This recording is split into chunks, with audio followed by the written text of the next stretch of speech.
Welcome back to the Retro Sports Gamer channel. What's up, Vance? This is mini console game reviews. What we got going on today? Jam Rules with Green Majik. Thanks, Vance. Appreciate that. Continuing the series, Jam Rules with Green Majik. I'm your boy Green Majik, breaking down various NBA Jam console games. Previous videos did NBA Jam Original on Super Nintendo, and then went on the NBA Jam Original on Sega Genesis.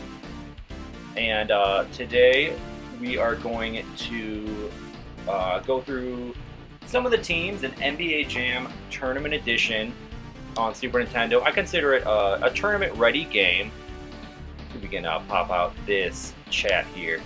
I consider it a tournament-ready game, and in fact, there's going to be a tournament in Toronto this September, and I'm excited. I'm going to be playing in it. Some of my friends from Chicago, we're going to be playing in it. We've been practicing some of this game, but you know, maybe you don't have friends of your own that you can practice with, but I'm gonna share some tips and tricks that I've found out about the game. Hopefully people will have fun watching it, and hopefully you can learn some things, maybe even make a trip to Toronto and play in that tournament, or hopefully there will be other tournaments coming up in the future. So we're gonna begin the playthrough here, but first you want to do the settings.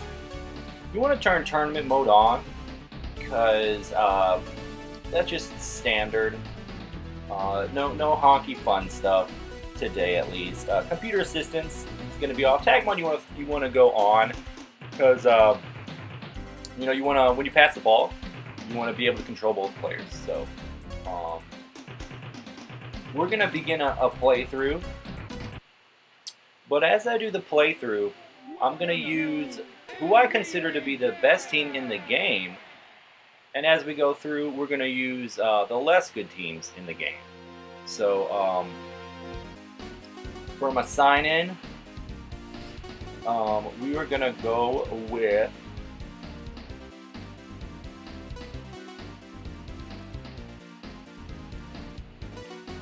let's go JRM. That's my real initials. So you know, for tournament-ready games, retro sports games, you have what's called a tier list, and that just helps organize who are considered the best teams in the game, the elite teams, then the really good teams, then the average teams, below average teams, and kind of the basement teams. Awesome, Retro Sports Gamer, thanks for that. Glad you can hear me. Not sure what the issue is, but we got it figured out. So I was just saying is we're going to do a playthrough, but we're going to use the best teams in the game down to the worst teams. And we're going to do that to give each team its due. And so you can at least hear my version of, you know, which teams are good not only, but why, and how the attributes play an effect on that. So we're going to start with the best team I consider to be the Charlotte Hornets. Really, you got 3 heavy hitters in this version of NBA Jam Tournament Edition, and they happen to be the same in the Genesis as well. Although I would probably flip it around a little bit. One thing I'll say really quick is when I'm using a team in NBA Jam Tournament Edition, usually I rely on the first player. And so as you can see now, it'd be Johnson and Mourning. So first player is Johnson. And the reason I do that is because I'm using the first player primarily. The other player is going to be my drone. Now the drone is going to get beat up a little bit as the game goes on, but hopefully my guy won't. So I'm letting one guy get beat up and the first guy not. The second guy in the second quarter probably going to get swapped out. But anyway, I just say that to mention that's kind of how I see the way a team is structured. You're going to be using one guy primarily, and then you're going to have your drone. It's not that you can't pass it to the drone. It's not you can't get him involved. But you want to be scoring with one person primarily so that hopefully that guy can get on fire. So that's kind of, and fire does play a really big role in this version of the game. especially. So anyway, we'll start breaking down the Hornets here. And so we got Larry Johnson. I consider him to be the best player in the game. And that's debatable, but if I have to give it the first place trophy to the best player, Larry Johnson, he's one of only 3 players with an 8-speed, 9-power rating, and that automatically puts him in the top 5 right there. But in addition to that, he's got an 8 block, so it's hard to score on under the hole, and he himself has got a 9 dunk, so he's going to be throwing down a lot of dunks. 9 dunk means not only are you going to land a lot of dunks, it means you can start your dunk animation from far out from the hoop. So guys like LJ with a 9 dunk, he's got a kind of a wide area around the hoop that he can attack from. So 3 of the top 5 have 8-speed, 9-power. You got that right. Good question by Vance, and I'll go ahead and, because you asked that, go ahead and point out the other guys.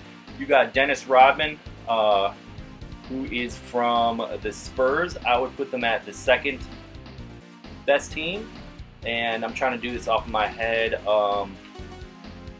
We got Hakeem Olajuwon. I put the Rockets as team 3. He's got 8-speed, 9-power, and you'll notice those guys also have other attributes that are significant. But speed and power, to me, I call those their skill attributes. Whereas threes and dunk are going to be their offensive attributes. Steal and block, I would say, are their defensive attributes. And then pass, real talk, I just throw that out. Like, it's not that you don't pass, it's not a significant attribute. And clutch, that's nice that Olajuwon's not in clutch, but honestly, clutch is only supposed to influence the last 10 seconds of a quarter. Not significant. You're going to have 8 or more possessions every quarter. So pass and clutch, I just throw those out. Really looking at a player, you got your skill attributes or baseline attributes, which are Olajuwon, 8-speed, 9-power. You got offensive attributes, you got defensive attributes. So going back to Charlotte, LJ, consider him the best player in the game. That doesn't mean he dominates everyone. It just means he can hang with everyone. And then he's got his sidekick, Alonzo Mourning, 9 power and 7 speed. Hornets, LJ and Mourning are one of the only 2 duos in the game that have 9 power. And that right there is significant. Other one we already looked at kind of is Houston with Olajuwon. My bad. Olajuwon and it's saying Thorpe is 7 on power. I swear I thought he was 9. Wow. Man, that's throwing me off. But so maybe the Hornets are the only guys with 9 power. So there you have it. The only duo with double 9 power in the game. That makes them really strong on offense and defense. Mourning, he's got an 8 dunk just like Johnson, so they both can threaten the hoop. Also a 9 block, so just like LJ, good at defending the hoop. But one thing that puts them a little bit above the other duos in the game that I just highlighted, they have a 5-on 3-pointer. That means you don't want to just be chucking up threes all day with them, but it's something you can do from now and again. And not only that, when one of them gets on fire, which you're going to be trying to do the whole game, a 5-on 3 means they're likely to make most to all of their 3-pointers, and that is in contrast to guys like Olajuwon, his only 2-on 3-pointer. You think once he gets on fire, is he going to make all his threes? Well, that just doesn't turn out to be the case. He will make a lot of his 3-pointers on fire, but it is a significant difference to me, that 3-point attribute there. Then we look at the other attributes. For steals, both of these guys, it's 3 and 4, which isn't high, obviously, but what's more important for stealing, to me, is speed and power. You can close the gap, hit the guy, you're more likely to get a steal than if you just have low power and high steal, a guy like Scottie Pippen, who I put as a tier 2. got some good attributes, but with that low power, that knocks him down a peg. So anyway, then we go to Charlotte's bench. We got Muggsy Bogues. First blush, he doesn't look too good. Look at all those red attributes we got there. We'll look at his skill or his baseline attributes. 9 speed, 2 power. And that 2 power doesn't look good, and it's not. But I'll tell you what, for a drone, that is, saying I got this lineup on morning, and Muggsy Bogues is my drone, that dude is going to be whipping around. He doesn't need high power as your drone. Speed is good, and that 9 steal is good. And even though that 2 power isn't good, I'll tell you what, there are 2 heights of avatars in the game. One's a standard tall player, one's a short player. Muggsy Bogues, very fittingly, is a shorter player. But that 2 power is higher than a lot of players get for their power. We look at John Stockton, who's got some good attributes, but he's got 0 power, going to get shoved around all day. And there are other ones as well. A lot of them have 1 on power, and that's not terrible. Like I think Scotty Skiles, 1 on power. Who else we got? Spud Webb is a 2, so that's decent. Guys like BJ Armstrong, 0 on power. And then you got some really good players like Blaylock. He's a shorter player, but he's got a 5 on power. That's good for a shorter player, and so on and so forth. I'll point out Abdul Rauf as well. Some good attributes and a 4 on power. So all that to say, Muggsy might be getting shoved around a little bit, but don't fear that 2 power. On offense, he's got that 0 dunk. You think, come on, Muggsy, throw down some dunks. But the Hornets already have that in Johnson and Mourning. So what's significant for Bogues is that 7 on 3-pointer. Now 7 isn't automatic. I call it he's very good at 3s. And with Muggsy on the court, basically he can threaten that 3 every time you get the ball. So if he gets open and you're not trying to get on fire, you can dish him the ball and he has a good shot of making that 3.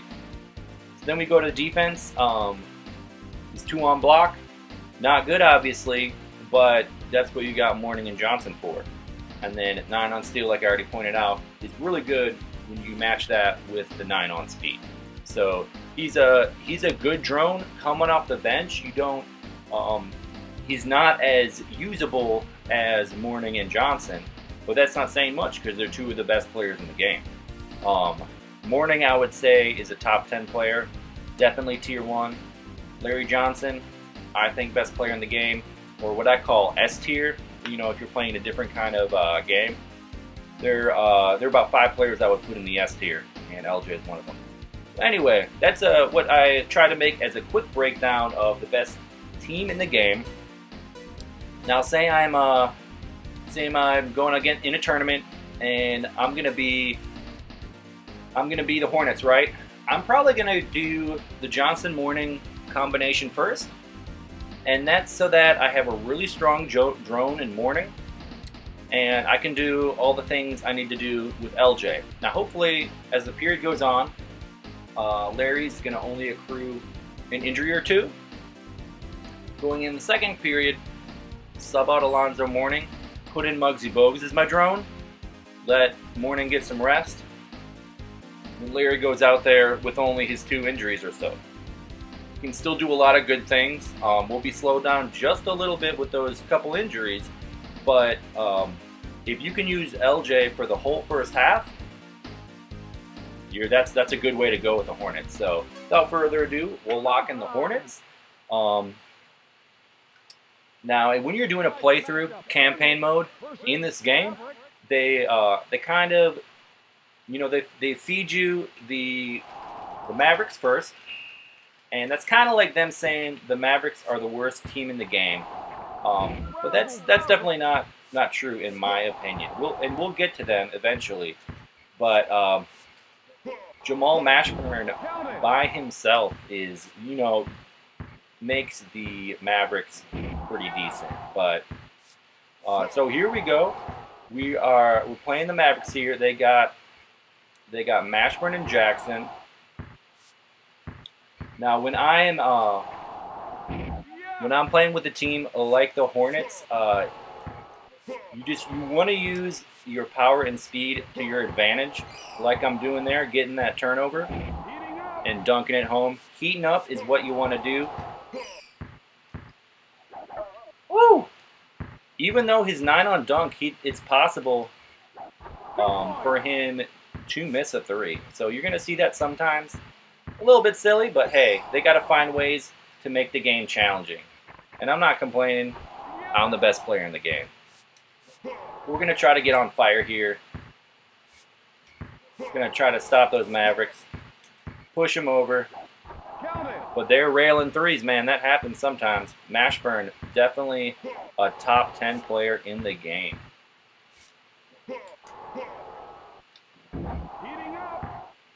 Mavericks taking the lead on me. Can't have that.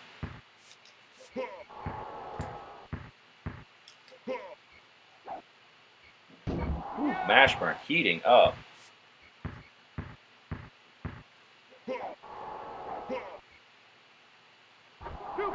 Just a little jumper from the side there. All right, let's see if we can get on fire here so I can rail some 3s before the period is over. Oh! There it is, there it is.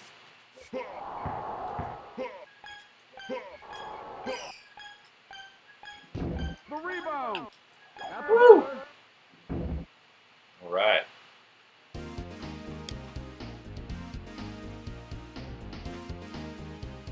So Vance, so just so you know, my gamer tag is Green Majik. You can see on the screen there, Jam Rules with Green Majik. The channel is the Retro Sports Gamer, and that's my friend Tom, the one above in the chat who said we can hear you now. So he is the Retro Sports Gamer. I'm just streaming on the channel, and Jam is kind of my thing, and so I've been doing videos of this game, of the various consoles of it, and console versions, and right now, NBA Jam Tournament Edition on Super Nintendo. So after that first quarter, which actually didn't go very well for me, but usually I'm got like a 20-point lead at that point. But Johnson takes a couple injuries. Morning's got a few. So we send Morning to the bench, let him rest up, and here comes Muggsy. Muggsy's a fun player to play as. The thing is, it's a little challenging to play with him on defense. So let's see what he can do as a drone.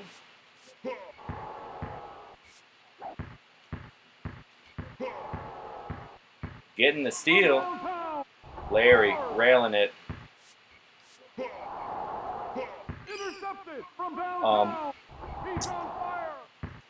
Now, one thing I do when I'm playing this game,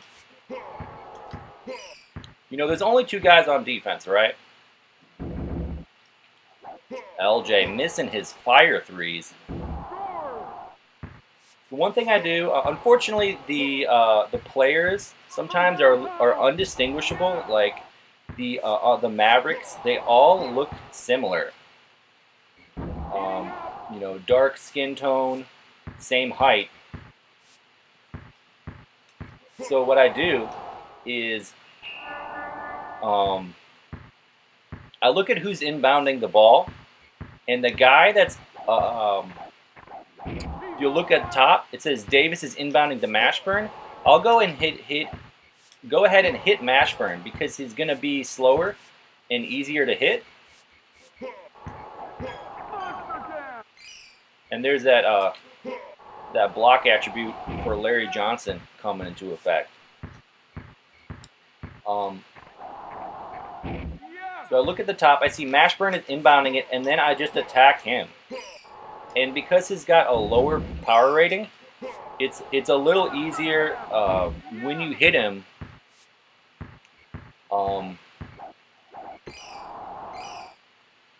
Getting a call from Alabama, declined. So when you hit the guy from who's got the lower injuries. He's just or higher injuries, excuse me. He's just a little easier to catch because he's slower.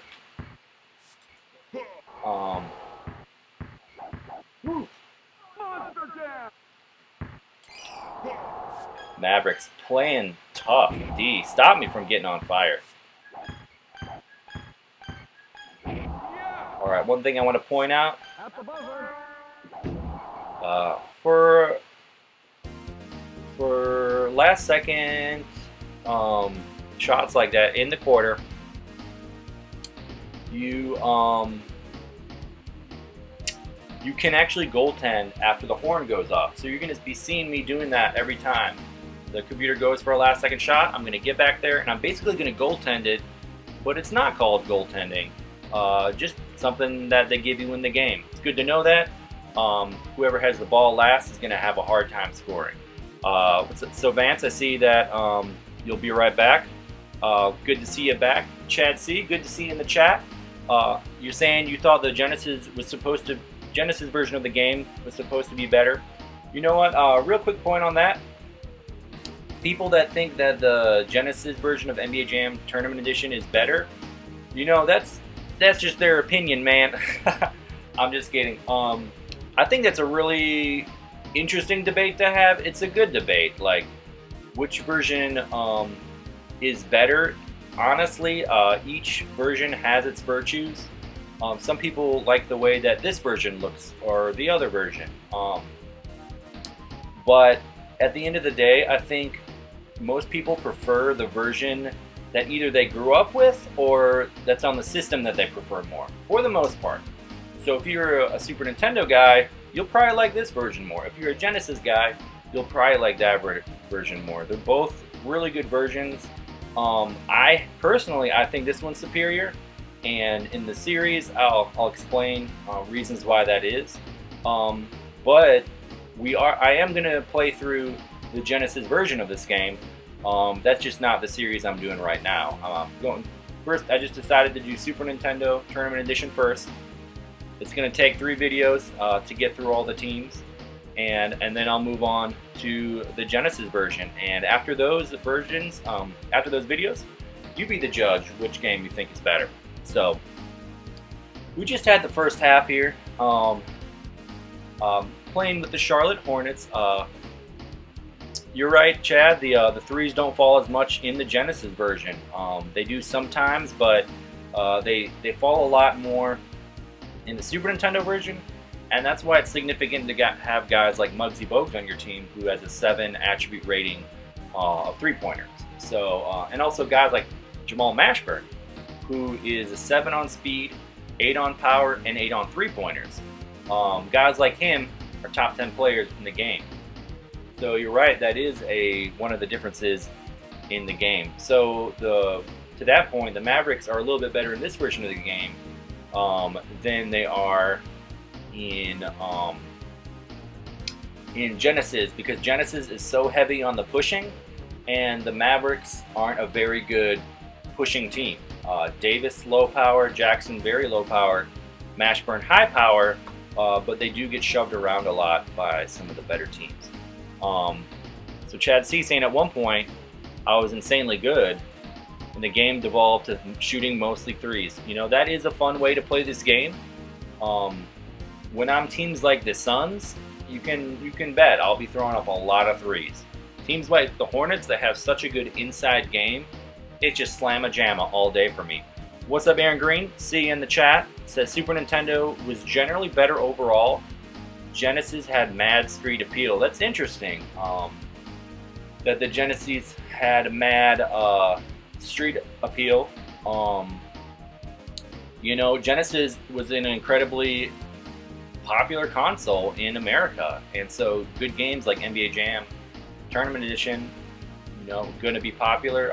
It's not that Super Nintendo wasn't popular in America; it just had more of a pull in other parts of the world, and that's why we got to go to Toronto in September to play in a tournament of this game. As far as I know, there haven't been big, you know, organized and promoted tournaments of Super Nintendo NBA Jam Tournament Edition. If there were, I'd go to it and I'd show them what I can do. But I haven't heard of them. Hopefully in the future. Hopefully people watch these videos. They're reminded these are great games, and they'll want to have tournaments of them. Chad C saying, why was it heavy on the pushing? It was heavy on the pushing largely because the three-pointers were so hard to hit. You know, if you can't hit three-pointers, how else are you going to score? You're going to score inside, and that makes pushing so important, because if you can control the inside the lane, then you control the game. You know, and in my opinion, that's one of the reasons that makes this a more in-depth version of the game. I love me some pushing. I'm one of the best pushers I know, for whatever that's worth. But you know, there could be more, and there should be more to a basketball game, in my opinion. Aaron Green saying, love this Super Nintendo graphics. Me too. I like them a lot. Vance saying, NBA Jam Tournament Edition and Mortal Kombat, the Genesis were good days. That's true. You mentioned two Midway games right there, and I love me some Midway games. I love me some NFL Blitz, one of my very favorite football series. And I'm gonna start the second half here. But Vance saying, what about the 32X version? You know what? I played that for the first time in Milwaukee a couple months ago at the Midwest Gaming Classic, and it was fun because it looked a lot like the arcade version, and I enjoyed it. And what also was fun was that the rosters are slightly different than the other NBA Jam Tournament Edition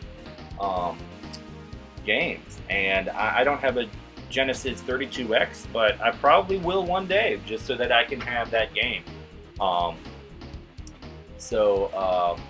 Yeah. What's up, Troy? See ya in the chat. Mortal Kombat, baby. He says, Troy GB-Land, if you want to, Vance, if you want to know what a pro Mortal Kombat retro gamer looks like, it's Troy GB-Land. He's probably got some videos on his channel. Check it out.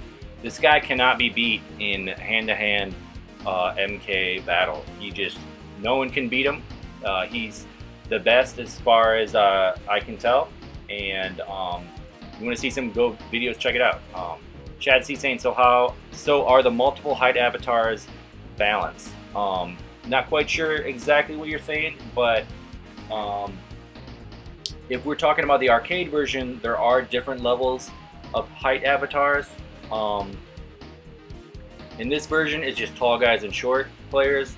You might be saying, are there as many short players as tall players? That's not true. There's about 15 shorter players. In the original rosters, there's maybe 8 short players, and everyone else is tall. So it's more like it's like 3-to-1, tall to short. Troy saying, nice. I can be beat, just haven't been this century. Troy, what I say to that is, in other words, you can't be beat. Aaron Green, hoping for an NBA Jam or NBA Jam Hang Time Arcade 1-up cabinet. Dude, that would be sweet.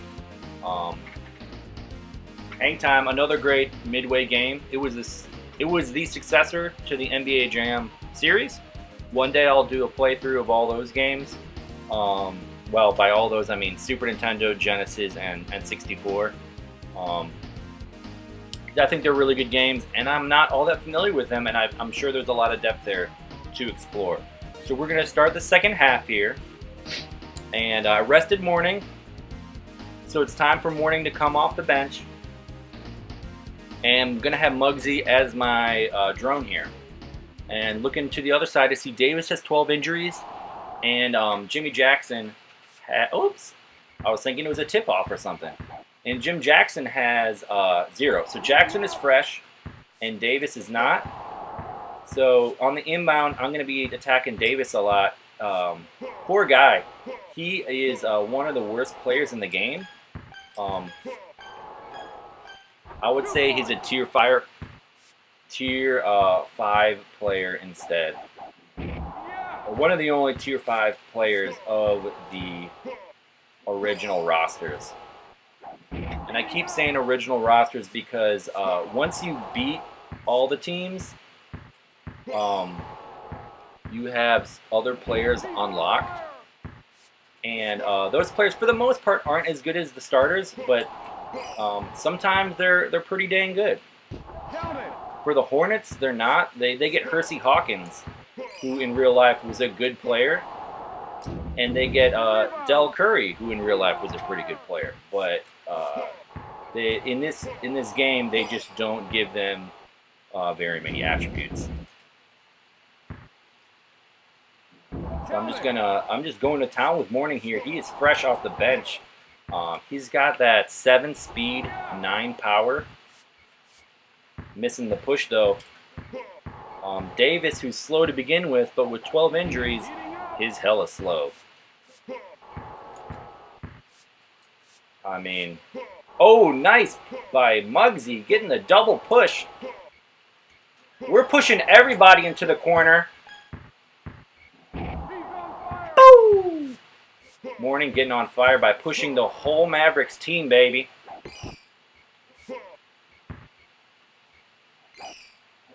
And that's what you want to do when you're on fire.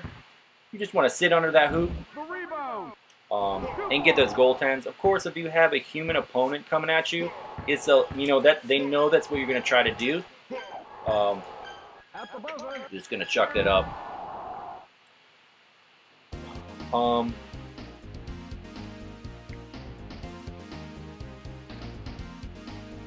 Troy saying his channel is shite. Watch more of this one instead.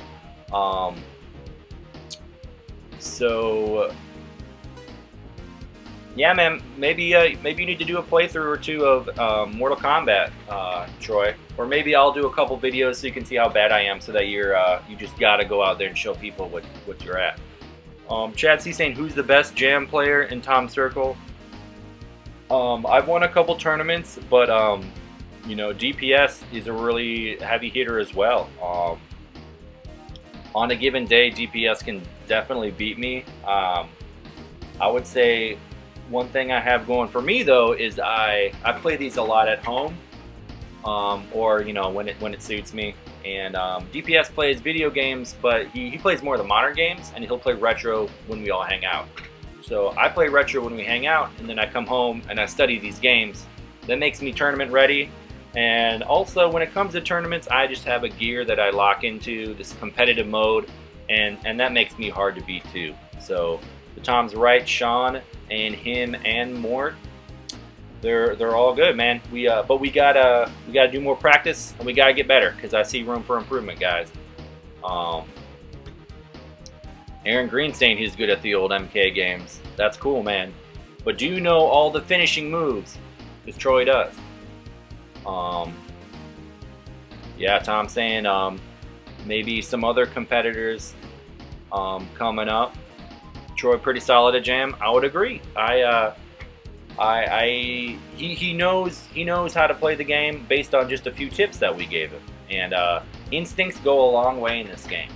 They won't necessarily make you win a tournament. You gotta study up, and you gotta practice if you want to win a tournament. But Troy's got some natural skill. Angry J also very good. He actually almost beat me in the Retro Sports League tournament we had in January. Granted, I gave him a couple tier advantage because he hadn't played the game much before, but he almost knocked me off in that game, and I really had to play my best to beat Angry J, and I didn't even beat him by all that much. Aaron's known most of the fatalities from Mortal Kombat. That's good. You gotta know them all, though. Troy's legend in MK Retro, that's right. Chad C saying, why would you say the default competitive game for tournaments hasn't evolved to, say, a mod with current rosters that could be tuned for balanced teams? I see what you're saying, Chad. I think, would people be more into a mod with current rosters? Those have been released. I'm not familiar with all of them, but I know there was NBA Jam on Fire version, was kind of like the 25-year anniversary that was released not too long ago. That was a good game. And then you have mods like NBA Jam 2K17. The guys from Hogs with a Blog modded the game, and they put in more current rosters. So those are out there. You just got to look at them. I would say Google search NBA Jam mod, or NBA Jam 2K17, and you'll find those out there. Honestly, I got to get to this fourth quarter here, but honestly, I would enjoy if someone would go into these games, Super Nintendo and Sega Genesis, NBA Jam Tournament Edition, and tweak some of the attributes so that maybe we could balance out the teams a little bit. That would be fun. That's kind of a pie in the sky idea I have, but you know, it's just fun to think about. I think that would be cool.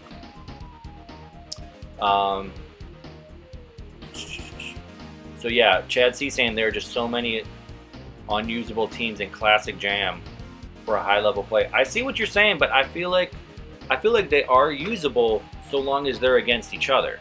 And if you're playing in a tournament, if you call a matchup, say you like the Lakers, but you know that they're not a good team, well, call Lakers Clippers, and you know, maybe you'll still get to play as the Lakers, and you won't have a huge advantage that you've given to the other guy. And so that's what the tier system is for, and that's partly what I'm doing with these videos, is I'm saying where I think all the teams fit in a tier, because I would say all the teams are playable. They just have to be, you know, played in a matchup that doesn't put them at a severe disadvantage. So I'm going to move on to this fourth quarter here. Mourning accrued no injuries. Johnson's fresh off the bench. Here we go, baby. Fourth quarter, the computer does get a little more challenging. You got some, computer, whatever you want to call it, some AI catch-up. So they are a little tougher to push, a little faster.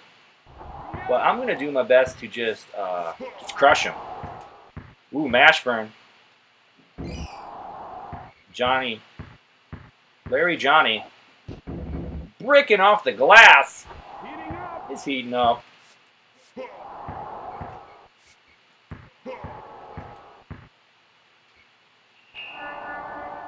Goaltend. Okay. One thing you got to know about this game, if you want to be in a tournament, is if you goaltend, it doesn't stop your chain of getting on fire. To get on fire, you have to score 3 buckets in a row, right? Everybody knows that. But in some versions of the game, if you goaltend, then the game counts that as the other team scoring on you. But if you goaltend in this version of the game, you get to continue your fire. So what that says to me is just about any time the other team is shooting on you, you want to goaltend it, because why would you not? You want to goaltend, you give them the points, but you get to, oh, nice move there. You give them the points, but you get to continue your chain of trying to get on fire. And fire is huge in this game. More would say it's overpowered. I don't think it's overpowered. I just think it's super powerful, and because of that, you got to stop it. You got to find a way to not let them get on fire. And if they do, well, you got to buckle down, and you got to put all your focus in. Woo, nice D by the Mavs. You got to put all your focus in dousing the fire. Mashburn super slippery, and that's that fourth quarter. Bibble and bobbling. That's that fourth quarter AI goodness coming in. Makes them harder to push and so forth. But anyway, I smacked the computer around a little bit. 58 points. Actually not amazing. Usually, I don't let the other team score 40 points. Doesn't feel good. But, you know, I am trying to multitask here. Chad C. St. Horn's best team in the game. That's right, buddy. That's what I think.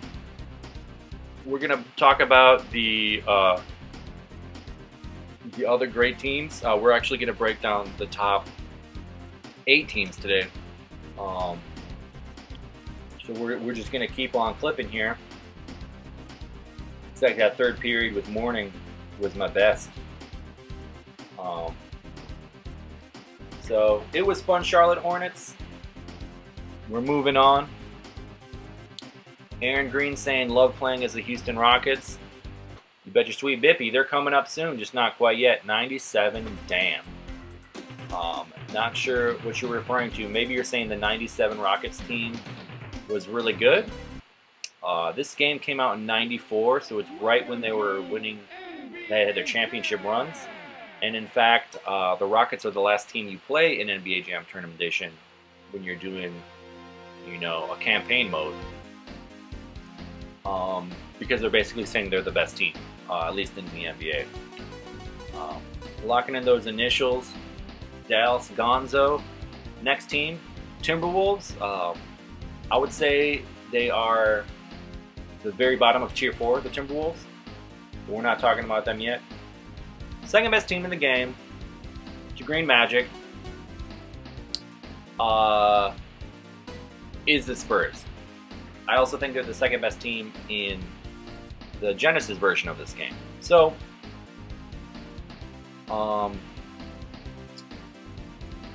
Rodman and Robinson, man. I call them the original Two Towers. Tim Duncan's great, but Rodman and Robinson, man. Don't really know what Rodman's career was like with the Spurs, but in this game, man, they make him sick. 8 on speed, 9 on power. His baseline skills, elite. We go to offense, 2 on 3-pointers, obviously not very good. 7 on dunk, means he's got somewhat of a presence on the inside. But we go to defense. 7 on steals, very good, but when you combine that with 8 speed, 9 power, that 7 steal is sick. Then you give him a 9 block on top of that, and he can cover the whole dang court. And his hair is pretty. So his defensive rating, 7 steal, 9 block. So you could say that's a 16 out of 18 attributes, right? Because 9 is the max. That's the best in the game. The next best is, I believe, Nick Anderson. He's got a 8 steal, 6 blocks, so that's a 14. So Rodman, they give him the best attributes on defense in the game. And so, in my opinion, Rodman is the third best player in the game, next to Hakeem Olajuwon. David Robinson, also very good. 7 speed, 8 power is excellent. Puts him in the top 10 players in the game. 3-pointer, again low. 8 on dunks, means he's got that inside presence. 3 steal is low, but he's got 9 blocks. So the Spurs are, I think, the only team where they got 2 guys 9 on blocks. So that's something to look out for. Rockets, they ain't got it. Hornets almost got it, 9 and 8, and the Knicks 9 and 8. So we got some good, formidable teams on defense. But the double 9 you get with San Antonio is awesome. Now, 9 on block doesn't mean you'll block everything. It means you're going to block a lot, and you're going to block a lot of stuff when guys are coming at you with lower dunks, like 5 and below. So real quick, Chad C saying, our tournaments played with tag mode. I'm more of a traditionalist and believe in classic arcade without tag. Most tournaments do tag mode, just because it's considered easier. Not everyone knows how to do the classic arcade without tag. I do enjoy me some classic arcade without tag, especially if I'm playing an arcade cabinet, because that means you always have control of one player. That means if you get on fire, you can pass it to your drone, and you can make your drone shoot, and you can just stay on fire. And also, when you tell your drone to shoot, he seems to me, we're talking about arcade cabinet, he seems to me to be more accurate than if you just pull up yourself. So I enjoy having one player that I control and then passing it to my drone and having him shoot or whatever. But anyway, I see what you're saying, but for console tournaments, usually it is tag mode. Vance saying, Troy, G-Land, are they going to make my boy Reptiles more viable? I don't know. That's a question for Troy. Maybe he'll pop back in the chat. We go to the bench for the Spurs, and we got some Sean Elliott. He's got some decent attributes, but nothing really sticks out, in my opinion. So he's got that 7 speed, so that's good. 4 power, it's not terrible, but he is going to get pushed around a little bit by those higher power players.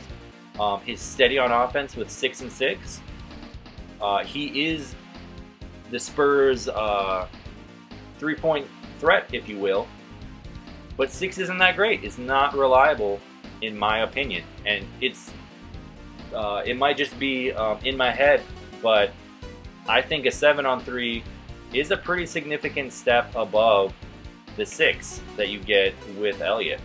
Defense, serviceable with the 5 steal, 6 blocks, but again, nothing dominant. So I do put the Spurs a tick below the Hornets. If someone tells me that the Spurs are better, that's their opinion. That's cool. Spurs are a great team. I just put them at number 2 overall. Aaron Green saying, can we see the rookies team? Sure, man. I got to be quick about it, but we got Montrose Kid. We got Dumas Montrose. We got Montrose Rose. We basically got a lot of Montrose. We got Hill and Montrose. Holy cow. Montrose in the first 4 teams. I did not realize that. Grant Hill, a very good player for the Pistons. If he was in their original roster instead of Dumars, Pistons would be a very good team. And in fact, Hill has a very similar attributes to Mills. So when you unlock it, it's kind of hilarious because they got 3 players that have very similar attributes. Anyway, we got Rosen Kid, Kid Hill, the duo that everyone wants. We got Dumas Rose and Hill Dumas and Rose Hill. We got some Kid Montrose. Holy cow, Montrose has 5 player slots. He's got 6 player slots. He's got 7 player slots. There's got to be something weird about this cartridge, guys. I'm freaking out a little bit. Montrose is everywhere. Holy cow. Man, I wish I hadn't started looking at this rookies team because I am flipping out. The reason that 7 is so much is because Glenn Robinson only has a couple. I think Bill Curley only has 1. That means Curley can only play with Robinson. Eric Mobley can only play with Marshall. Brooks Thompson can only play with Wright. Woo! Midway loves them some Montrose. I'll tell you what. All right, we got to lock in the Spurs here and go into battle. Vance saying, speaking of which, I just want to watch the video about the Sega Genesis Mini, which I'm super hyped about, but no NBA Jam or sports games on it, which is a surprise since it's supposed to be the best of Genesis. I see what you're saying, Vance, but when companies release those minis, they don't always know about the sports games for some reason. I don't know if they base it on sales strictly, but they just don't give the sports games their dues, and that's fine. It doesn't hurt my feelings, but you know, that's partly why I got to do videos like this, is because we gotta spread the word, man. You know, Sega's not gonna do it for us, so I gotta play the games. Dennis Rodman with a rebound, like a boss he is.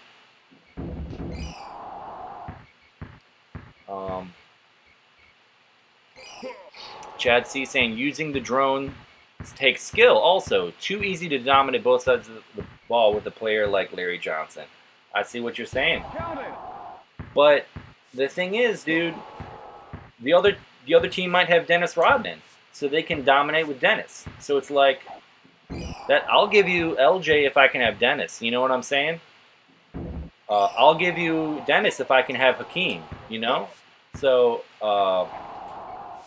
the key is to stop someone from dominating. Or if they're dominating on offense, then you got to do the same. I don't consider that unfair. Might not be as fun, and that's fine. Oh, Leitner slips it in there. Leitner, some people love them some Christian Leitner. Shout out DPS. But he really is a terrible player in this game. He's one of the tier 5 players, in my opinion. We saw one of them in the last game with Terry Davis. And, oh, I pushed my own dude. I would have been on fire. Now, on the other hand, Isaiah Ryder, top 12 player, maybe top 15, definitely tier 1. He is the engine of the T-Wolves, without a doubt. Get that out of my house. That's 9 blocks rating for Dennis.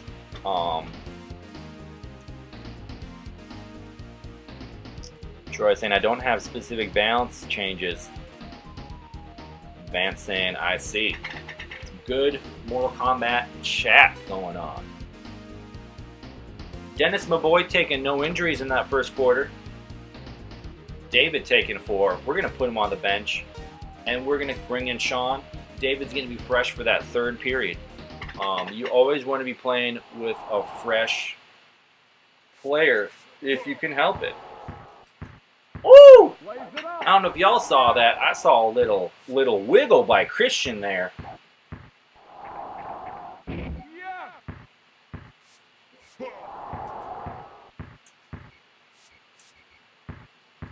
Christian being evasive. Ah!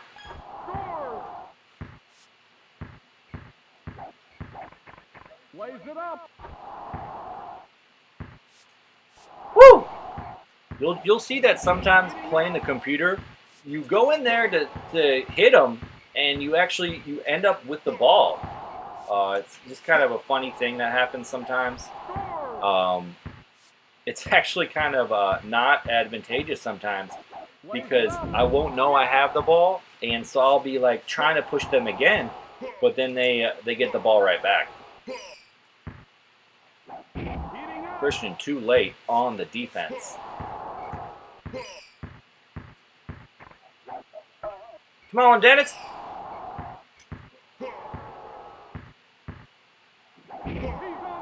He's on fire. That doesn't bode well for Minnesota.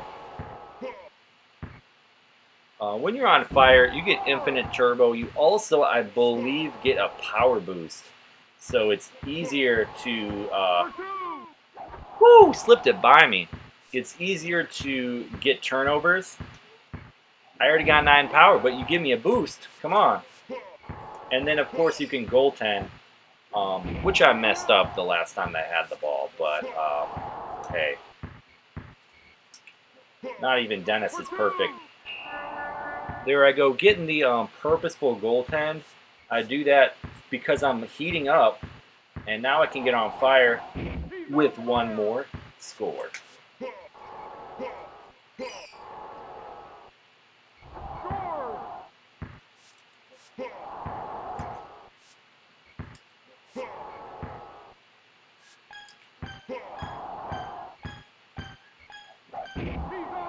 Three seconds left. Gonna go back and knock this one down.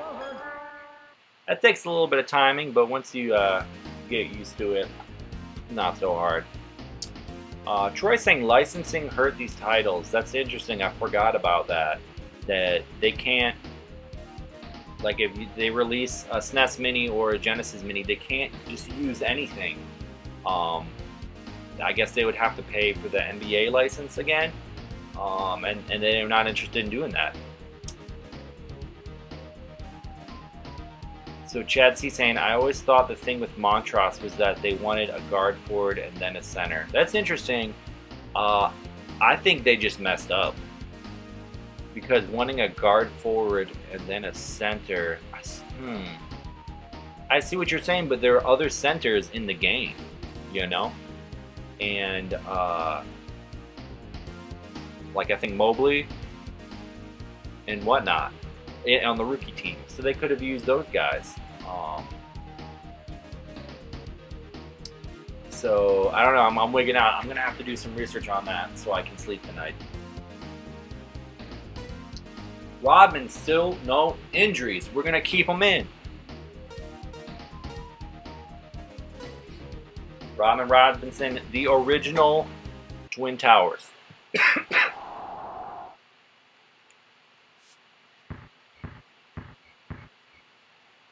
No good. Woo! Nice D by the Timberwolves. Alright, nice D by the Timberwolves. Not only did I miss my three, which I shouldn't really give them credit for, but they stole my putback layup. And then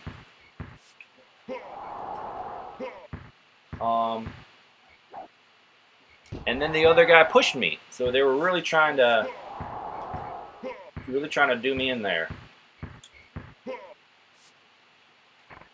Stolen.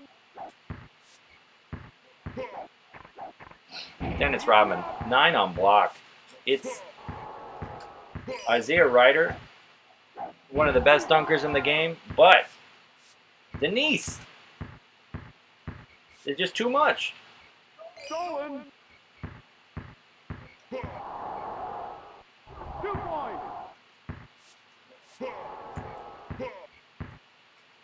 Man, look how fast Ryder is. He is whipping around. He is fast in the game, but sometimes the computer just makes him look crazy fast. It's like, what's going on here, guys? Come on, Isaiah. Where's the power, baby? There's the power, knocking me off the ball.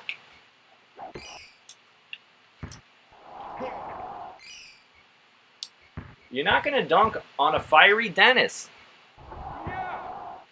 It's not going to happen, my guy.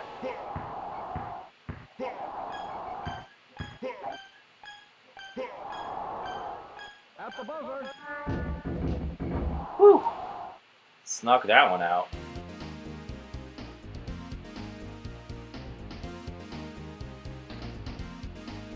What's up, Namo Gamo? Good to see you in the chat. Rodman, not traditionally a three-point shooter. That's why they give him a low three-point rating. But when he gets on fire, it boosts their three-point ability. You know what I'm saying? So that's why I was chucking up those threes. But that's also why he missed some threes, even though, excuse me, he was on fire. He's only 2 on threes to begin with. Shout out to Namo Gamo. They made a really awesome game called Basketball Classics. We did a tournament on Basketball Classics on this channel Monday. It was so much fun. I came practiced up and made a deep run and lost to DPS because it's an effing legend. But it's a really fun game. You download Steam and you can play the game Basketball Classics. It's got teams from 11 different years, and it's got all the playoff teams from those 11 years. So that's like a lot of teams. And it's just the starters, not the backups. But go check out that game if you haven't already. It's super fun, has a lot of depth, and especially if you got a friend to play with, it's awesome.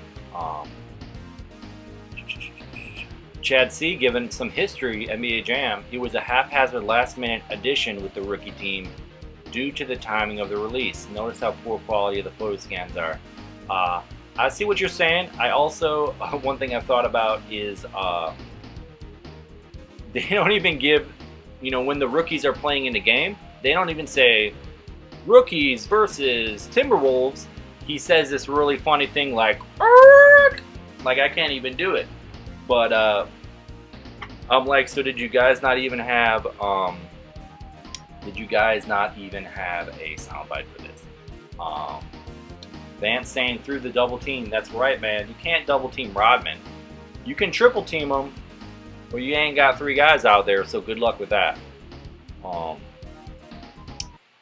So Troy asking Nemo what the system requirements are of the game Basketball Classics. Great question. I know nothing about technology. but I was able to play it on my laptop, on my Mac. I had not the most recent operating system for Mac, but it was pretty recent. It was definitely recent enough to play some Steam.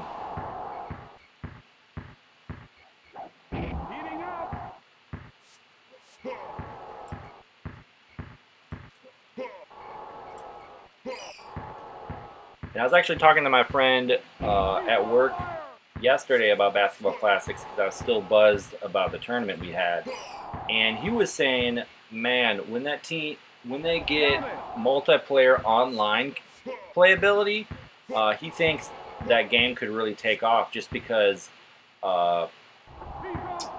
it's a great game, and people like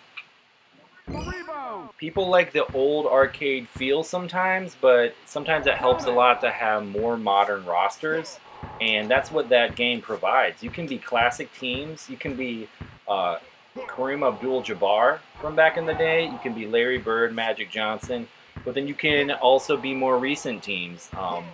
Like I was some 2018 Bucks, and I was Malcolm Brogdon. So this is the last year Bucks in the game. Rest in peace, 2018-2019 Bucks. Well, Malcolm Brogdon, in my game I played with those Bucks, he had 32 out of my 50 points. He was on fire. I did a lot of my plays were off-ball pick, and Malcolm was getting open, and Malcolm was draining him some threes. I think I was 8 for 10 on threes with Malcolm Brogdon, 32 points. Great game. Y'all go check it out. So I just smacked around the Timberwolves a little bit, getting some 29 steals with Rodman, 22 dunks, 13 threes. I was Rodman the whole game, and you know what? That's usually, you're not going to be able to do that in a tournament game because you will accrue some injuries. But playing the computer here, man, they weren't roughing me up very much. And I'm like, Rodman, he's the third best player in the game. I gotta play me some Rodman. That third period especially, just taking it to those Timberwolves, man. Tagging it to them. Timberwolves, not a very good team.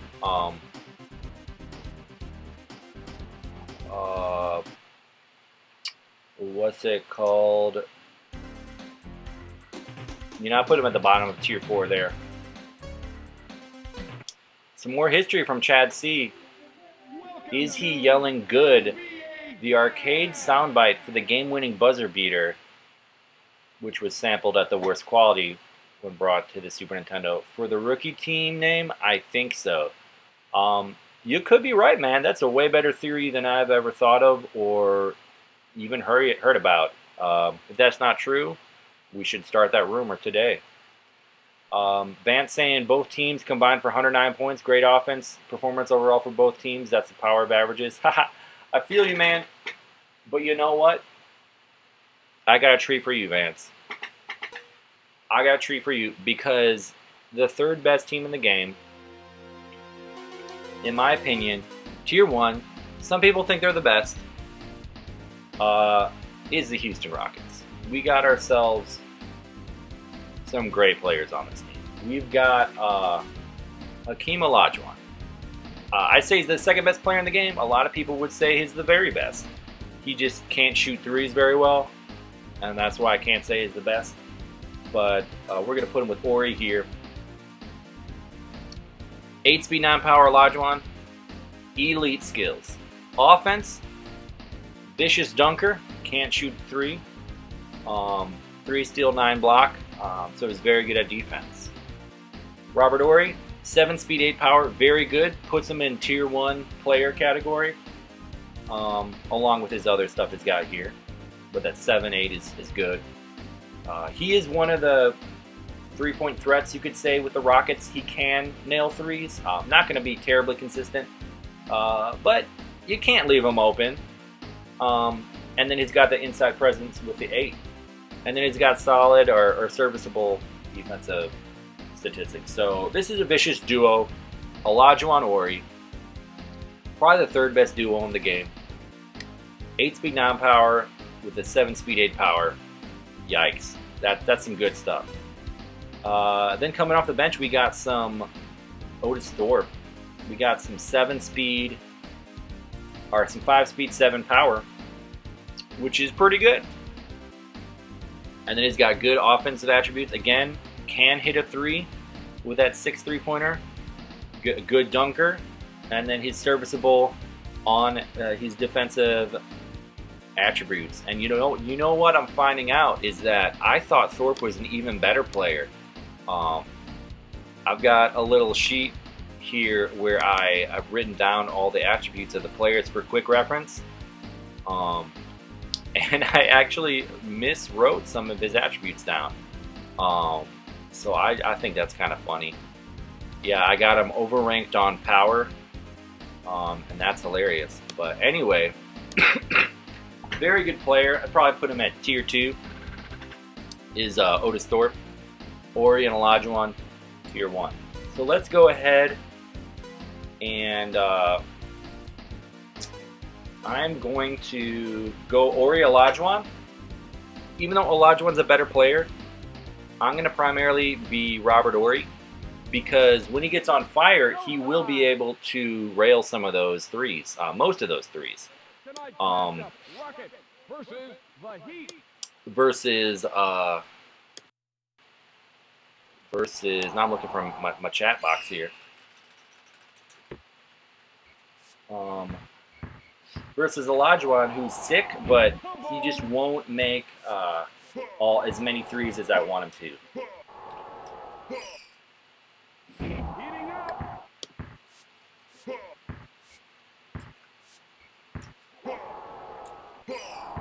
Also, sometimes it's just really great to have an elite drone player.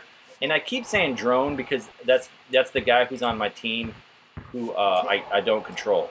So that's what I mean by drone. It's great to have an elite drone player because he's going to be winning the battle off the ball there.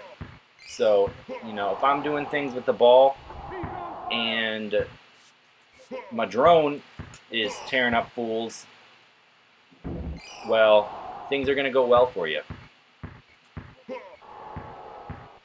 Robert Ori! Big shot Bob, baby.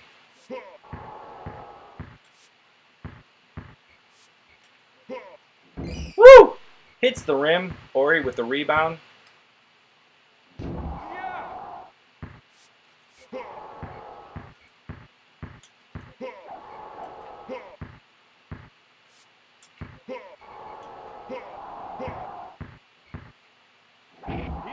Heating up, baby. Let's go. Let's go. Let's go.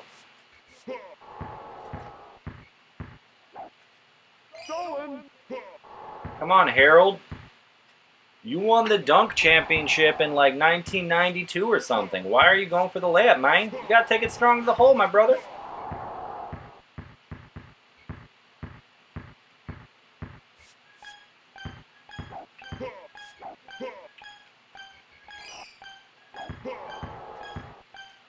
All right. So, Vance, I'm saying here's a treat for you because not only am I the Rockets, I'm playing the team with the lowest power in the game, the Miami Heat. They're not a bad team. I put them at tier 3 because they got a lot of good, especially defensive attributes. Glenn Rice, 9 on threes. He can rail. But this is a severe mismatch with all the power I got with the Rockets. I got the 8 speed and power, not just power. 7-8 for Ori, 8-9 for Olajuwon. Yikes. Thanks for the shout out, Namo Game. You got it. It was a fun game. It was a fun night. Great memories from that night. Should be able to run on a potato. I like that. That's hilarious. Chad C saying Rockets did drive me nuts, wondering if they were somehow better than the Hornets and Spurs back in the day. I was always looking for some crazy edge. Chatsy, you're the man if you were looking for an edge. I feel you, man. That's what I think about when I'm at work stocking shelves. I'm thinking about how to get an edge in this game. And then I got to come home and make videos. But the Rockets are crazy good. I put them at 3 overall. But again, if someone said they're number 1, I'd be like, you know what? To each their own. Show me what you got. So Vance saying Ori having a clutch of 7 is a joke. Is that supposed to be how many NBA championships he has? Dude, that's funny, man. That is funny. Robert Ori does have the most, or maybe not the most. He has the most NBA championships. He has an NBA championship with the most teams, I think. I don't think anyone else has done it with 3, if I'm right. Guys like frickin', what are their faces from the 70s? Walt, what's his face? And Chamberlain. I don't know my basketball history, guys. I'm sorry. Chamberlain and the other dudes. I know they got a lot of championships back in the day. Someone probably got more than 7, but Robert Horry 7 championships. They make him too good in this game, but that's fine. Whatever. Yeah. Saying that the Basketball Classics needs an announcer. That's cool. That would be cool, but I don't know, man. The visuals are so good. I feel like Troy's got a voice of a god, but do you want that taking away from the visuals? Because sometimes you want to show, not tell. Feel me? Nemo Game was saying, can you both get on fire? Not in this version. In the original NBA Jams, the consoles, I believe for both versions you could both get on fire. You definitely can in the Genesis, but not for this version. That would just be too much.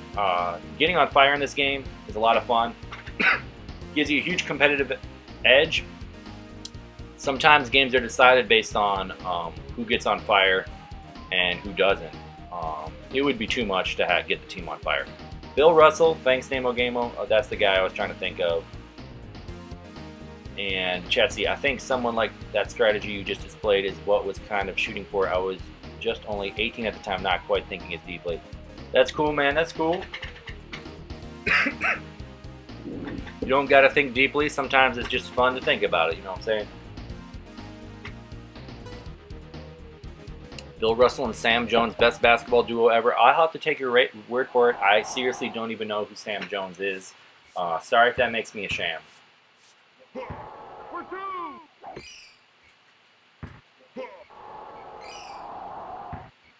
Big shot, Bob.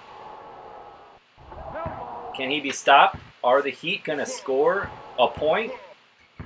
From the outside. Not on my watch.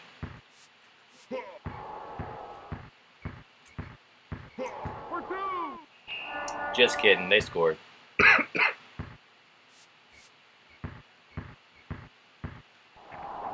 Heating up.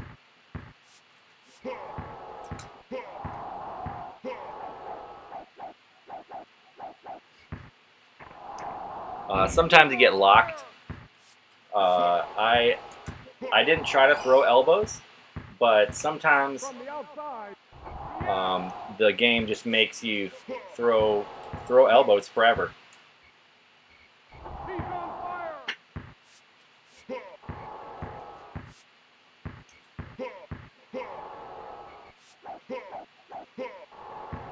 From the outside. Elbow.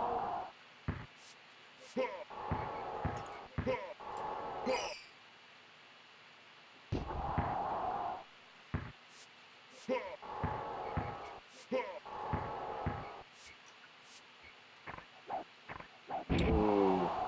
I didn't, excuse me. I didn't think I was gonna block him, but I tried anyway.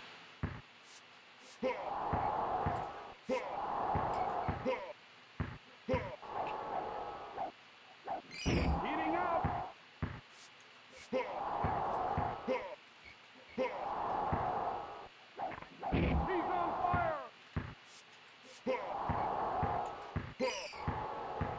From the outside. Yeah! He's on fire!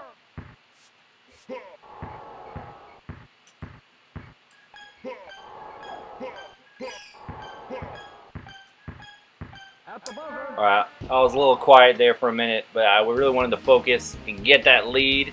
60 burger on him. I'm trying to get that 109 that Vance was excited about. I'm trying to beat the Heat by 109 points. So anyway, Chad, see, I'm really interested in small stealers now. The speed and the stealing is a nasty combo most versions. Just jump shoot instead of layup. I see what you're saying. Excuse me. But it's hard to play defense with those guys. That's the thing. Like say you're Muggsy Bogues, 9 on steal, 2 power. He's not going to be able to hit these guys, Ori and Olajuwon. You know what I'm saying? Like, or if he hits them, they won't give up the ball because they got that high power. So it's not that he's a bad player. It's hard for me to play defense with. But then you got some guys like Blaylock has a 5 on power. So it's like he is a little easier and has got good attributes besides that. So he's just a good player for the Hawks. Helps make them a tier 1 team, in my opinion. I think they're 5th best overall. Then you got Abdul Rauf for the Nuggets. He's a 4 on power, and he's got a high steal, but he's also got a 9 3-pointer, and he's got high speed. So guys like that can get open and rail the 3. And I feel like that's what's important if you're a short guy. You want to have the speed to get open, and you want to rail that 3 like you can in this version.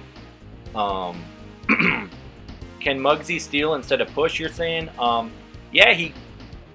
Oh, I see what you're saying. Like steal with a swap motion. It's really hard, man. It's really hard to line it up. I don't advise it. I never advise going for the swap steal, in my opinion. Do it if you think it's fun, but, you know, I'm never able to have success with that, so I don't even try. For me, it's all shoves. Vance saying they combine for 21 championships. Very hard to debate against those results. I see what you're saying. Bill Russell and Sam Jones. So I guess you're saying they got some championships together, but Bill had more besides and Sam had more besides, and together they had 21. Man, that's a freak ton of NBA championships. That's a lot.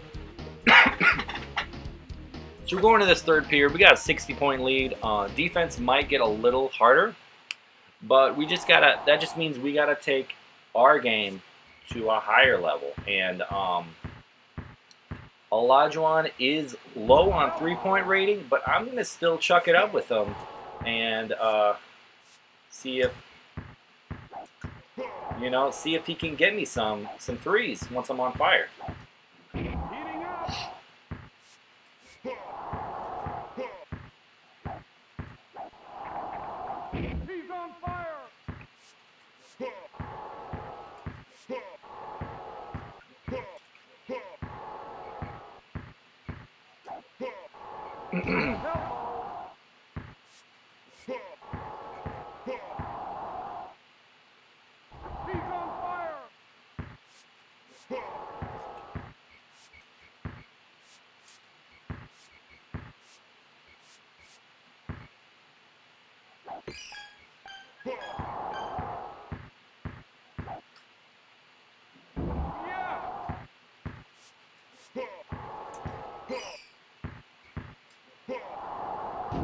Hello.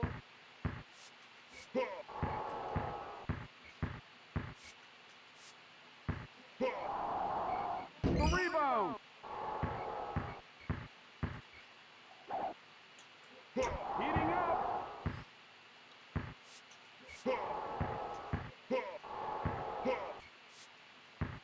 He's on fire.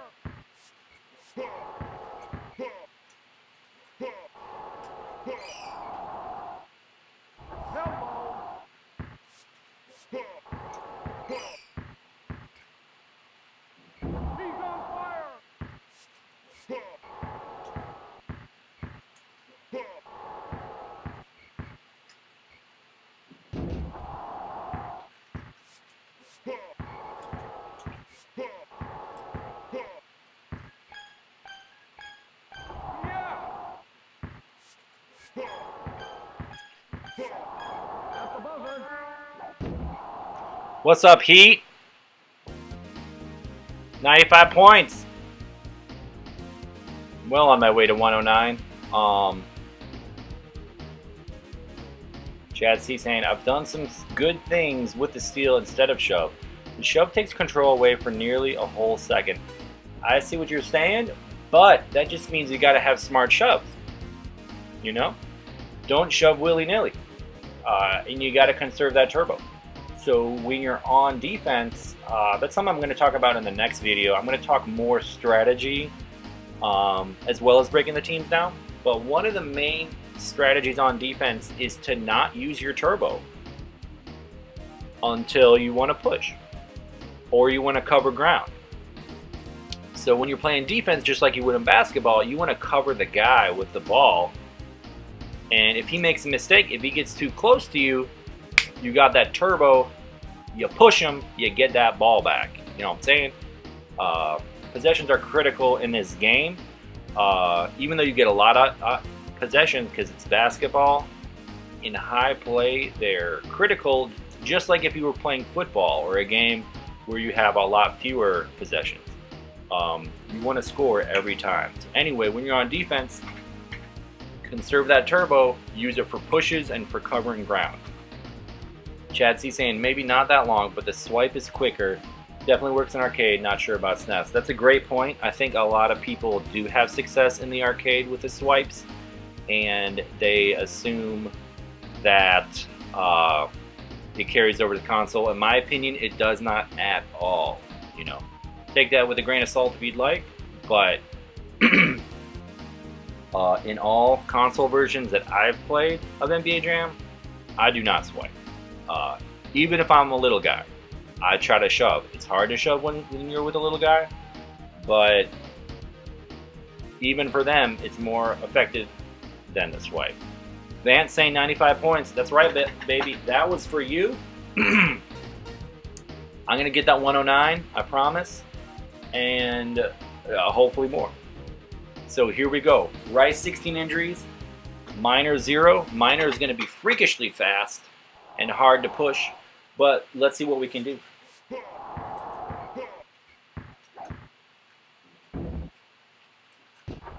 up.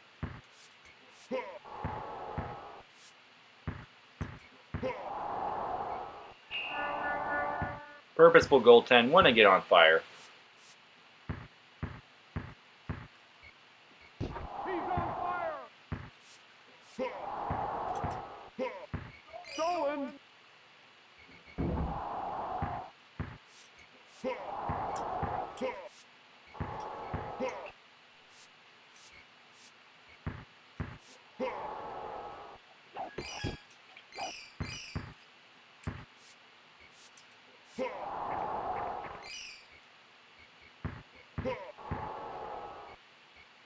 He's on fire.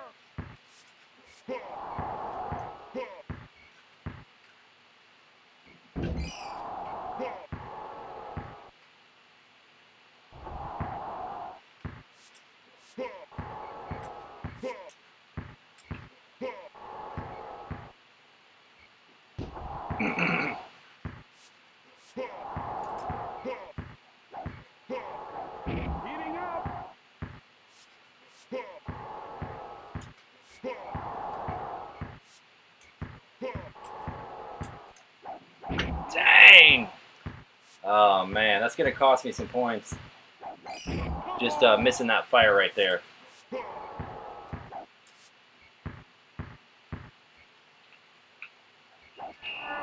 But they are tougher in the fourth quarter. That's just how it be.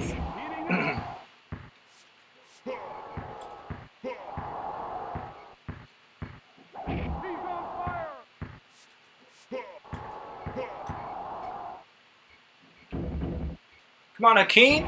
Make a three, man. He's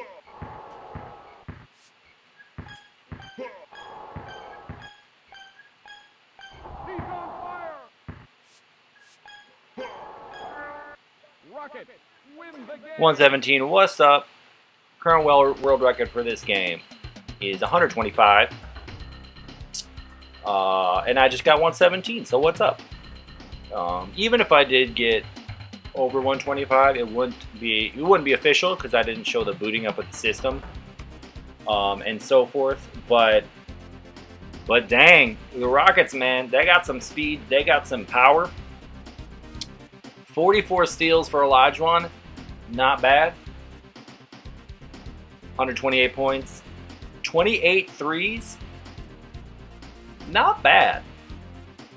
If you can get 30 3-pointers in this game, my hat's off to you. You are one of the great jammers of all time. And of course, that's with the standard settings of 3 difficulty and 3 speed. Anyway, 28 threes, that felt really good. Railing them all day long. 50 field goals, that's hilarious. What do we got? Vance, that's what I'm saying, dude. This proves the importance of power and speed. Rockets, a lot of speed and power. But then, like I said, the Heat have the lowest power in the game, which I think is a little silly. But that's the way the game is designed. If I modded the game, tweaked the attributes, I would give the Heat a little more power. It's like, why do 2 of their guys have 2 on power? Like, what are you saying? They're wimps? I don't know.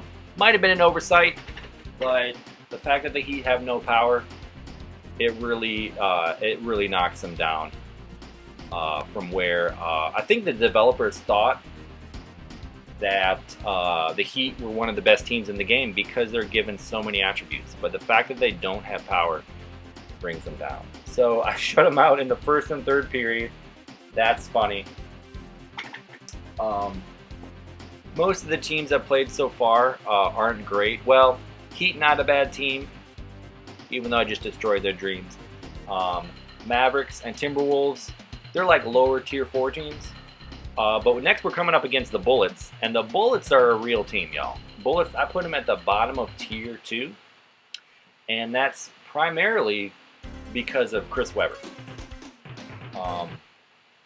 We gotta lock in these initials here. Primarily Chris Webber, top 5 player in the game. I put him in the S tier. That special overpowered tier. And I'm going to show you why.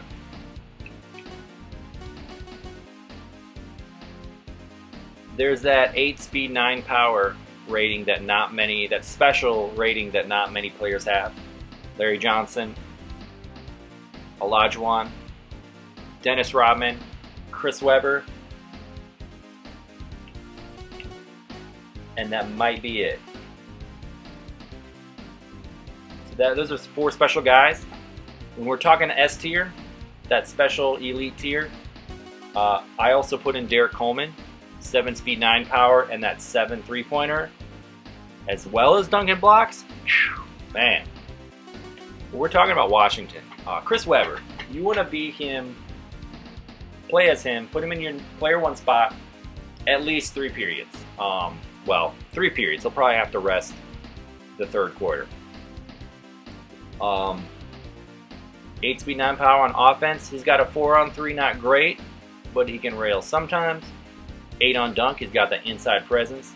On defense, 3 steals, which isn't good, but if you got 8 speed 9 power, you're gonna get some steals. And then 8 on block, so he can defend them. Now, the other 2 guys are support players, but Calbert Chaney is not a bad player. He's got that 2 power. That's unfortunate for him, but that 8 on speed combined with 8 3-pointers, this guy can get open, okay?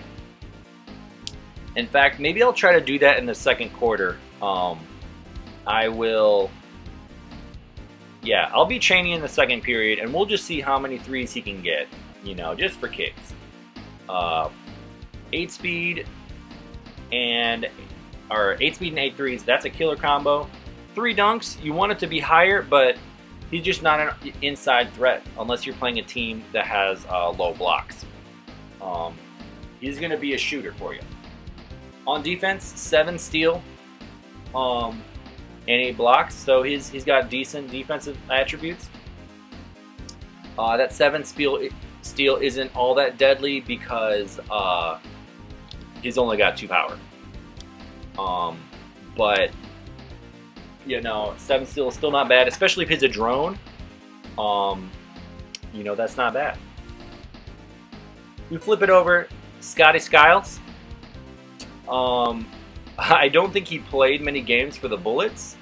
And in fact, I think he's got his Majik jersey on, because in the previous rendition of the game, he was, what's it called? He was on the Majik in original NBA Jam, along with Nick Anderson. So Scott Skiles, he's a short player, and that is significant. It doesn't just look different, but it's harder to play defense because they have a harder time lining up rebounds. It's something that Retro Sports Gamer Tom talks a lot about, is when you're a shorter player, it's hard to pick the ball off the rim and play defense. So anyway, Scotty Skiles, 7 speed, which is good, 1 power, not good, but he's got that 9-3 as well. So 7 speed, 9-3, that means he can get open. Calvert Chaney, 8 speed, 8-3, he can get open. So this is kind of a unique combination that not many teams have, where you got speed and 3-pointers. And you do want to get a lot of dunks for your points in this version of the game, but you can also hit 3s. So, you want to threaten with Skiles and Chaney. So what else does Skiles have? 8 on steal. So he's a decent drone. He's got that high speed, or that good speed, and that 8 steal. It's not a bad drone to have whipping around. 1 on block. He's not going to give you much help under the hoop, but that's why I got Chris Webber. So the way I do the Bullets is you start with Webber, right? You start with, what's up, Creepy Toast? You start with Webber, you get some, he's your bread and butter.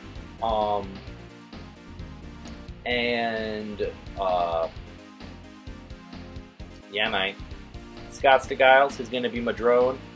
Going to be doing some things. For 1 quarter, you're not going to have Webber in, and that means it's the Chaney Skiles show. And you got to hit some 3s, man. You got to find a way to make it happen. And but we don't got to worry about that. The Bullets are the Webber show. And honestly, now that I think about it, it looks like he's got his Warriors jersey on. I never noticed that. Chris Webber Warriors jersey, Scott Skiles Magic jersey. It's like, what's going on here? I thought this was the Bullets.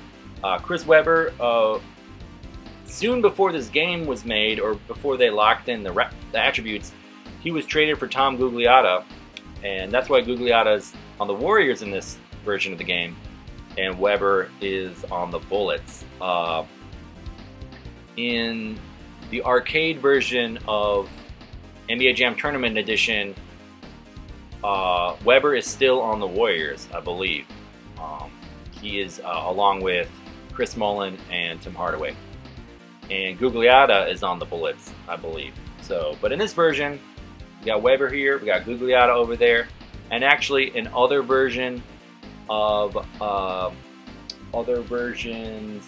this game, Gugliotta is actually on the Timberwolves. So, Tom Gugliotta, Mr. NBA Jam Tournament Edition, is on 3 different teams. It's hilarious.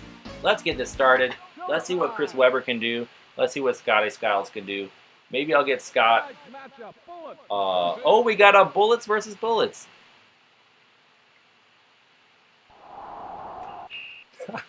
I wasn't supposed to be the Bullets. My bad. I was scouting the Bullets because I knew they were the next team. I was trying to convince that they were a real team. Welcome to NBA Jam. Green Magic messes it up. Creepy Toast, I'll check out your channel later so I can see your NBA Street Volume 2 and see what you think is so great about that game. What's up, Stuttering Stick? I see you in the chat. We're up to the 4th best team in the game, Tier 1. And it is the Orlando Magic. It starts with your power guy. 6-speed, 9-power Grant. Only the 1 3-pointer, but that's not what you need him for. He's got the inside presence with the 8 dunk.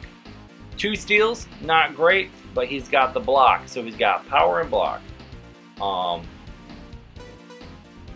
Then we got some Nick Anderson. Horace Grant, I put him as a tier 1 player, I'd say. Nick Anderson, 7 speed, 6 power. That 6 power isn't great, but it's decent. So he's got a 7 speed, 9 3-pointer. He can get open, he can dunk, he's got good steal, and he can block. Nick Anderson, a very good player in this game, tier 1. Then we got the fan favorite, Penny Hardaway. For whatever reason, he was one of my favorite players back in the day. Probably had to do with the little penny marketing and all that. But love me some Majik. 9 speed, one of the fastest players, and 8 3-pointers. So he and Nick can threaten the 3. Not a great dunk. Decent steal, okay block. That 2 power really hurts him. And that puts him at a 2-tier player for me. So, what's up, Stutter and Stick? Hope you're doing good, man. So, I think my goal, I am going against Weber and the Bullets. I think my goal is to hit as many 3s as I can in this game. So, let's lock it in. Hardaway Grant. Of course, the way you really want to get 3s in this game is by getting on fire. But, you know what? Let's see what the Magic got, man. I'm saying they're the 4th best team overall. Let's see if they can get it done. Woo! Here we go.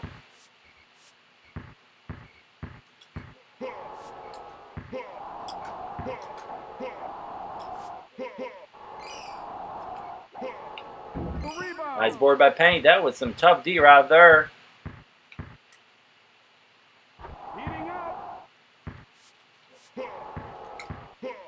Ah! That's right.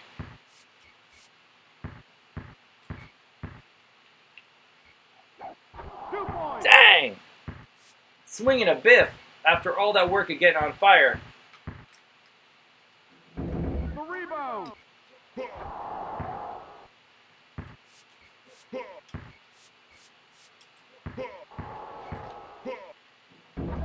Nice shot by Chris. I was in his face. He didn't care.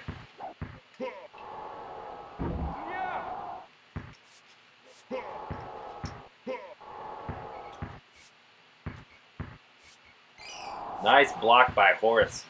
That's my guy.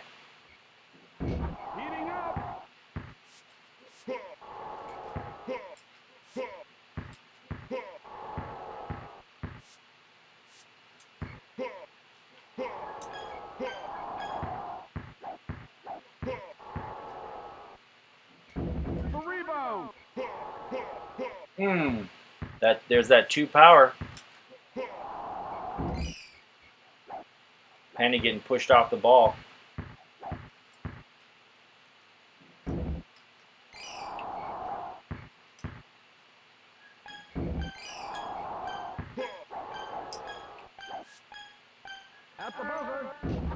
Dang. Oh well. Penny missing a couple 3s there, you know. There's no way I would take that many 3s in a normal game. In a tournament game, unless I was on fire. But you know, I just want to see. I want to see what these guys can do. I'm talking about they're got these 3-point attributes and they can threaten. But can they really? Let's see. Let's see what happens.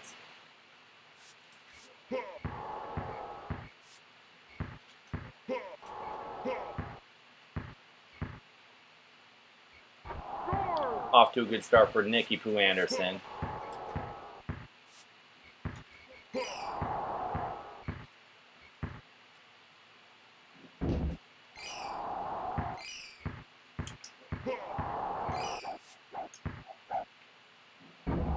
That's right, that's right.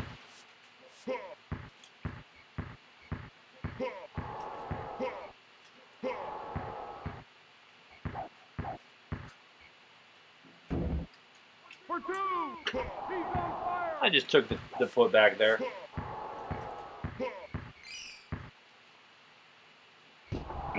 That's right, that's right.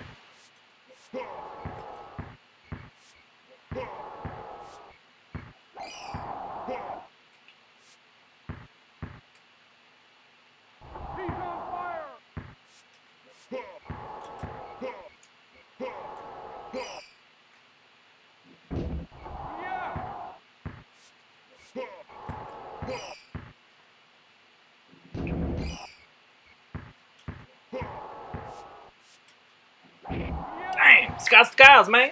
He's 0 on dunk. He's dunking on fools. As you can see, even if you have a 0 dunk rating, you can dunk, man. It's not going to happen a lot. Come on, Horace, get that rebound, bruh.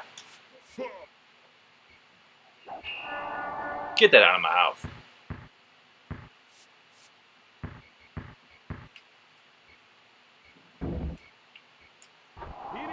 He's going to get the little pullback dart. Man, Nick Anderson, man. Penny's got more threes than you, bro. That's right, that's right. From the corner. That's right.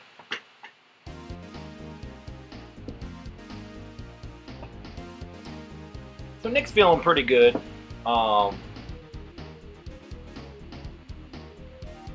But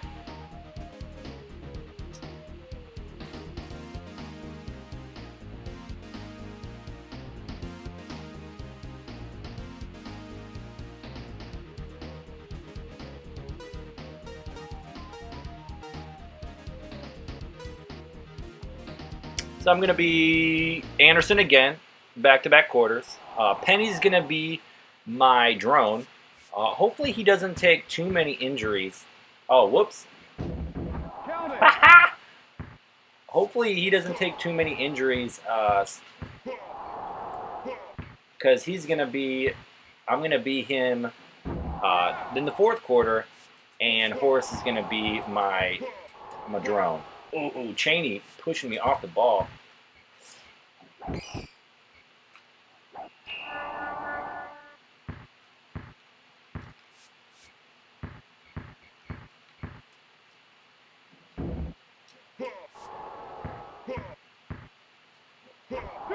Kind of a weird animation there. It happens. The rebound.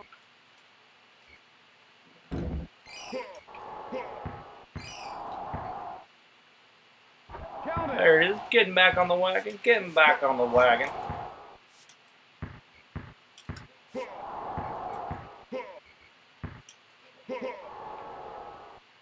Ooh, you know Cheney's going to rail that wide open. He's got that 8 speed, 8-3. But Nick can hit him too.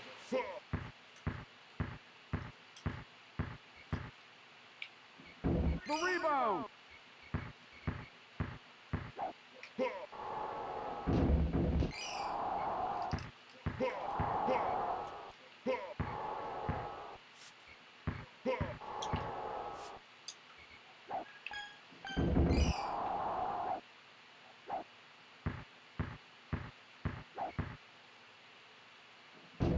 Heating up.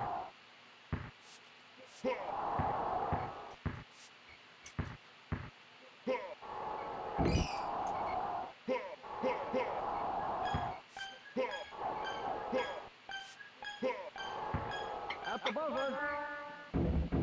Count it. And sometimes it doesn't go your way at the end of the quarter. Hopefully Penny doesn't have too many injuries. 7? Dang! That's fine. Sometimes you got to play injured. Am I right, Coach? Am I right?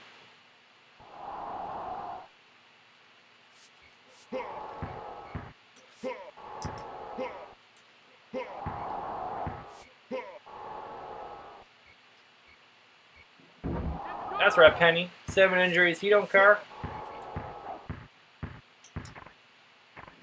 Woo! Scott Skiles dunking on mothers.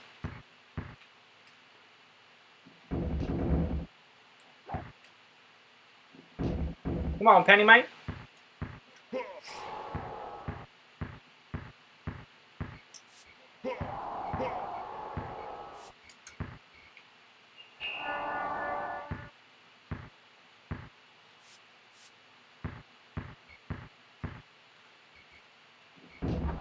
That's right, that's right.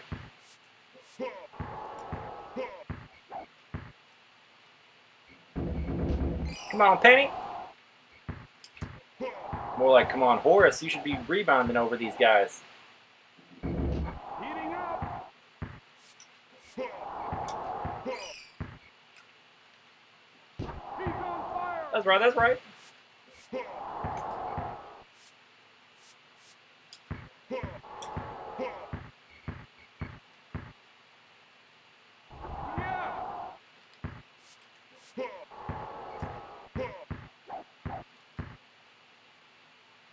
He's on fire.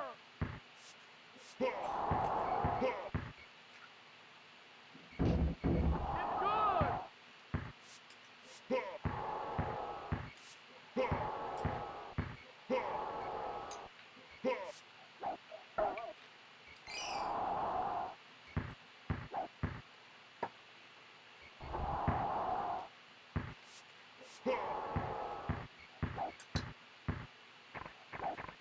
Stolen. That's right. You gotta take it strong to the hole, Scott. At the buzzer. Ooh, gets it over me. Right, 48 points. Wins the game. Not much of a blowout, but you know, I was trying to make as many threes as I could. In a tournament setting, I would have played as Horace Grant quite a bit because he's got that power and some speed, and he can do some damage. You definitely don't just want to chuck up threes when you're playing in a tournament. Threes are fun, they can be effective, but you gotta control the game with speed and power if you're playing in that tier 1, which is where the Majik belong. I put them a little below the Rockets, Spurs, and Hornets, but they're still tier 1, man. They're still the 4th best overall team. Which brings us to the 5th best overall team, the Atlanta Hawks. Now, the Hawks are a team that a lot of people sleep on. People know about Stacey Augmon and Kevin Willis and Mookie Blaylock, but they don't. I don't think people think of them as, you know, elite players. And in this version of the game, they're given some really good attributes.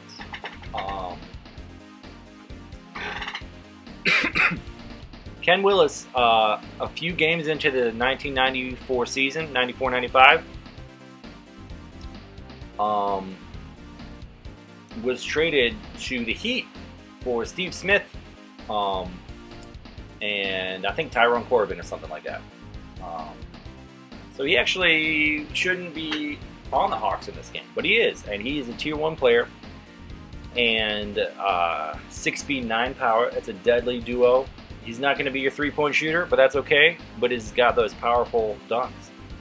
0 steal. That's kind of a weird rating, but there it is. And 9 on block. So he's going to enforce that under the hoop, especially with that 9 power.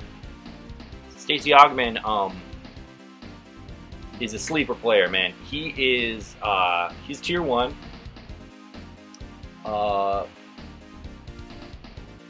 Or maybe the very top of tier 2, just depending on how you want to divide things. But 8 speed, 7 power, that is a nice duo of attributes. And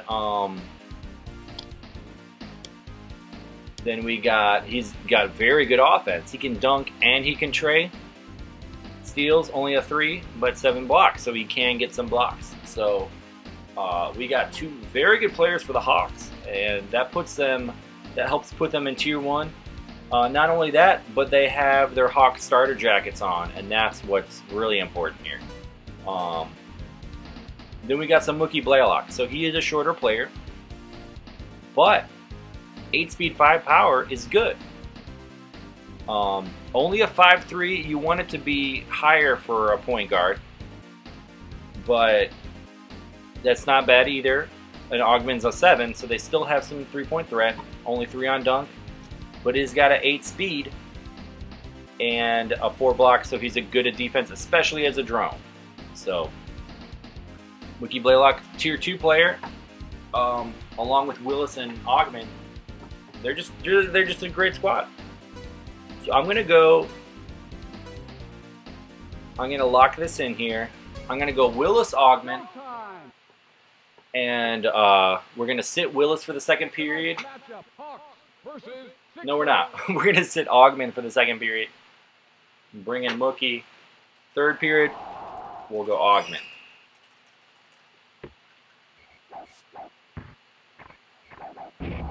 Meanwhile, I'm playing the 76ers, who, in my opinion, are the second worst team in the game. They just don't really... They can block. That's the one thing they can do. Both Bradley and Weatherspoon are excellent blockers. Woo! There they go again. But there's not a heck of a lot else they can do for you. So this is a huge mismatch. You would not want to call this in a tournament. Hawks tier 1. 76ers, one of the worst teams in the game. But here we go.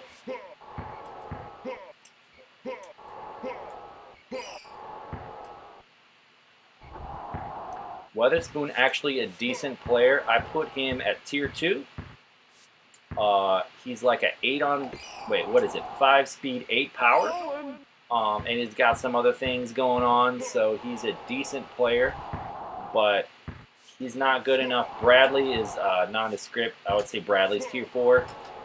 And then Jeff Malone. Oh, one-on-one. I tried to block him. Didn't go. Jeff Malone coming off the bench. He's one of the worst players in the game. Definitely tier 5. And that's not going to get you many wins if you're playing against teams outside of tier 5.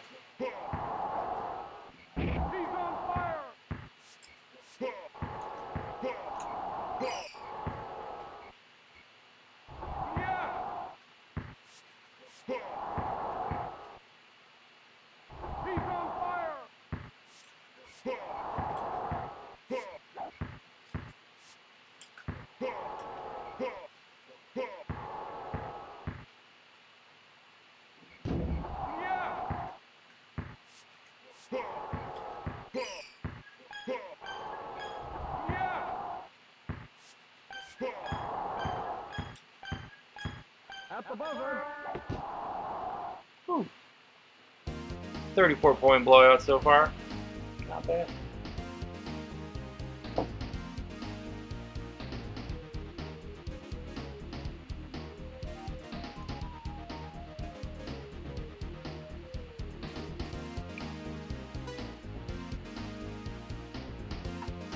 So Willis is he's just having a field day against these Sixers. He's just too fast and powerful, man.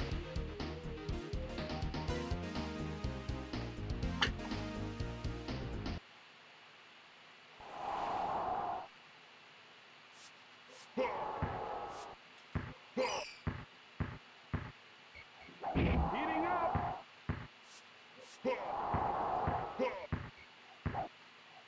He's on fire. For 2.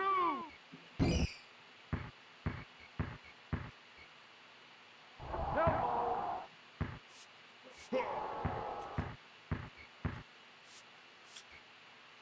Terrible shot.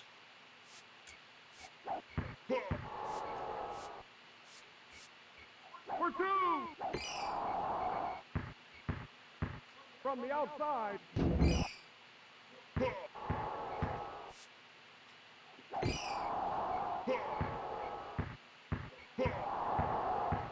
He's on fire.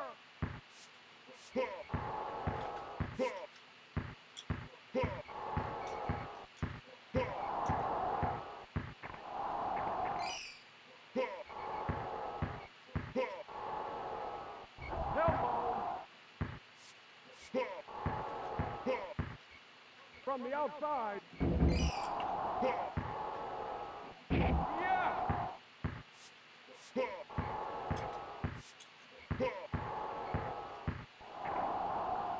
Heating up.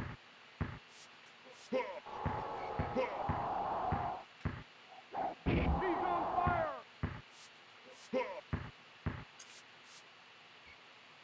For two. From the outside. Yeah.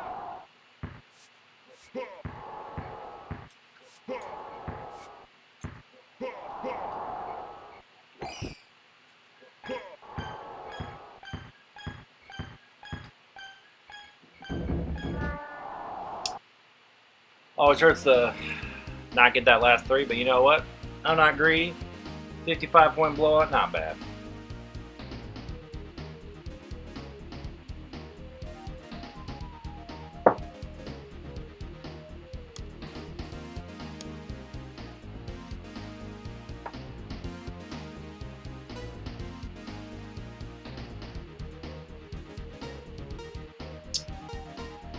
Willis is doing great.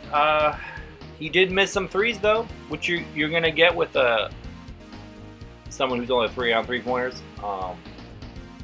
Even on fire, he was missing some threes.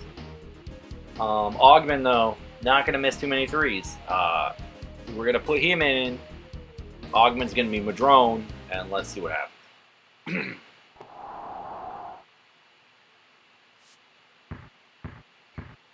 Wild shot. He's on fire. Yeah.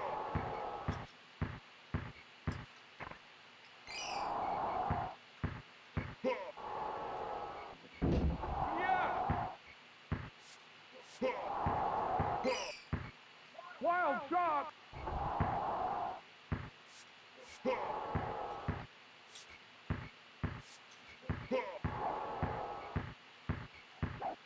Heating up.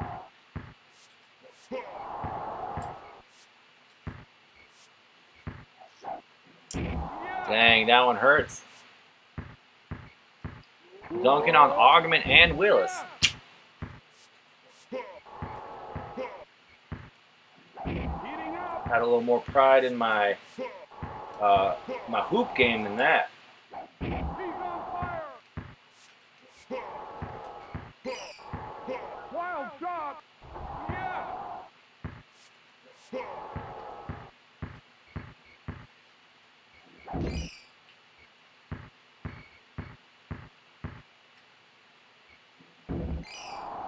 Ooh, Augman missing a 3. Maybe he's cold. Wanted to miss another one.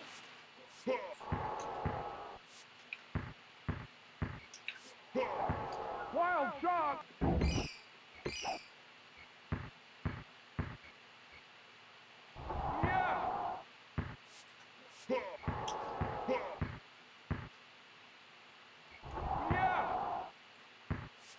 Yeah.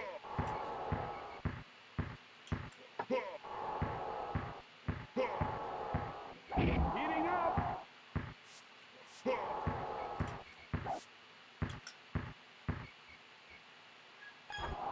Actually try to goaltend that. Sometimes it don't even matter. At the buzzer. Woo, Willis with the clutch tray. Yeah. He ended up with the ball, so I took the shot. Gotta shoot your shot, am I right, guys? No injuries. Let's go. Augman and Willis. Bradley's slow. I'm gonna attack his booty.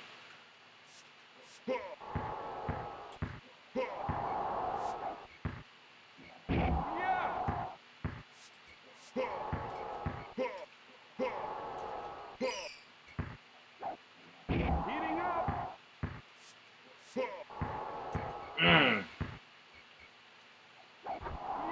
I literally tried to goaltend. Sometimes it doesn't let you. Score.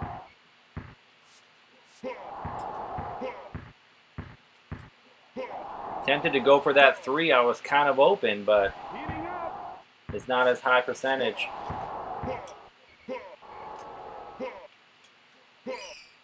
From downtown.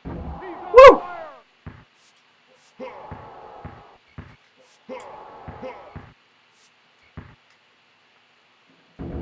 Scores. Intercepted. From downtown. He's on fire.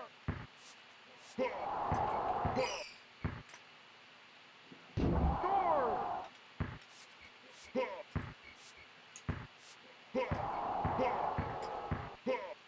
Intercepted. Yeah.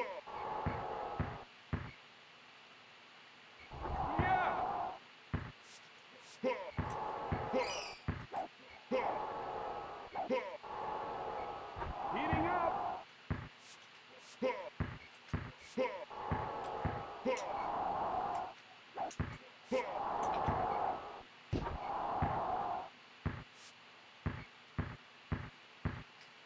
Monster jam. Woo! Nice block by Weatherspoon. Sixers will give you some blocks.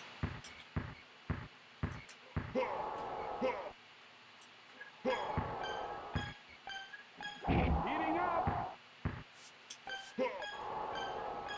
He's on fire, baby! At the buzzer. Hawks win. 112, not bad. Not bad.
Welcome to NBA Jam.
showtime! Tonight's matchup, Supersonics versus Kings.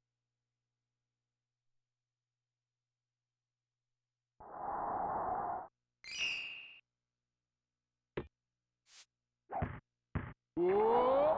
Yes!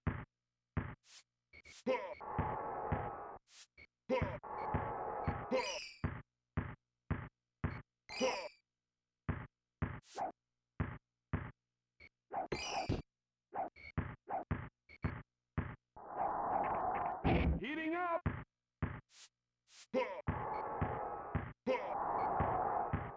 Whoa!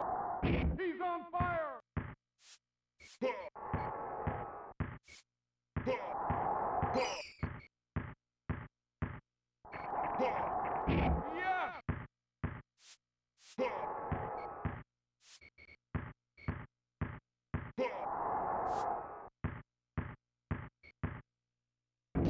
He's on fire!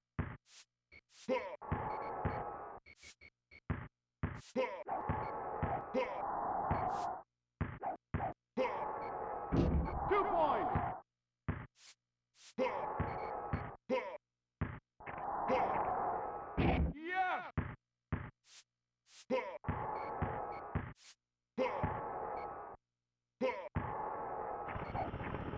Heating up!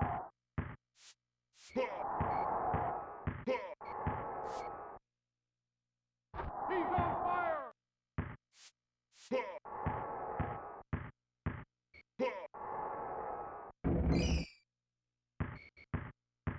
Whoa! Yes!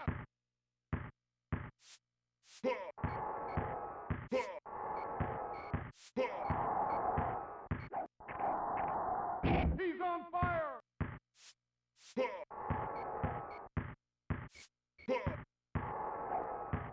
Whoa! Yes! Yes!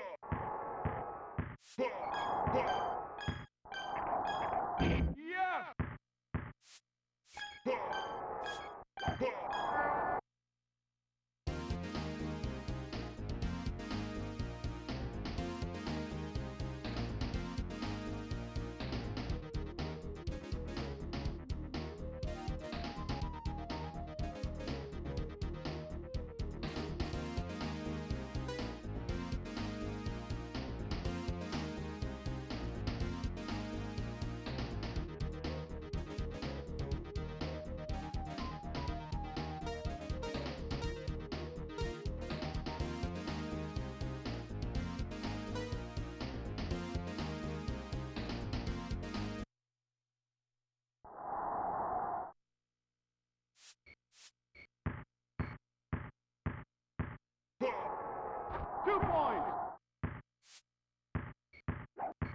Yes!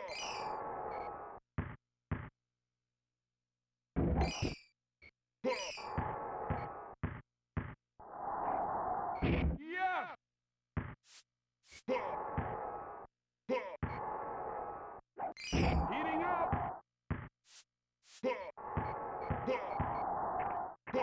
He's on fire!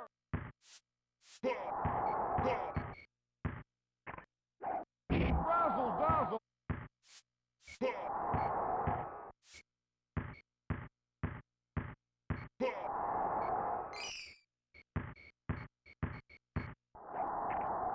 He's on fire! Yes! Yes!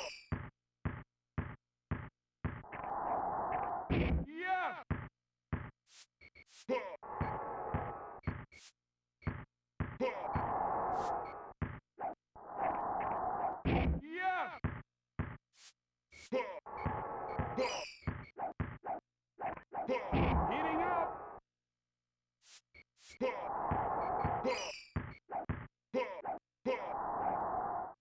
He's on fire!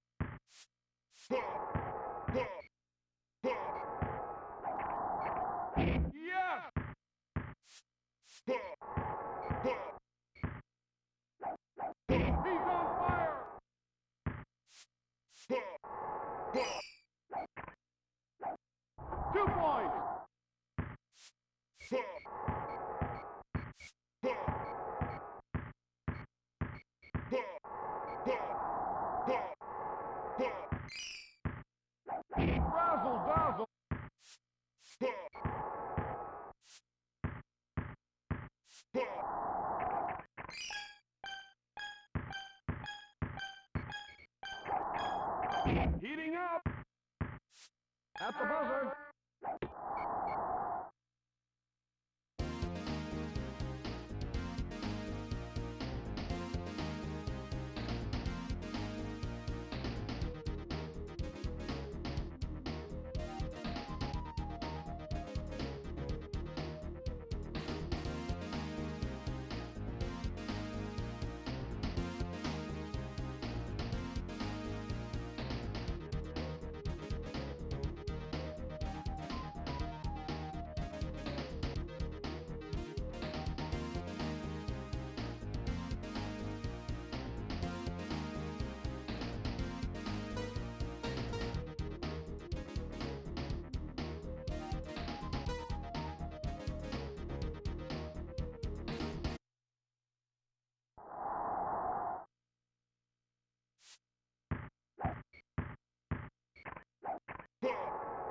He's on fire!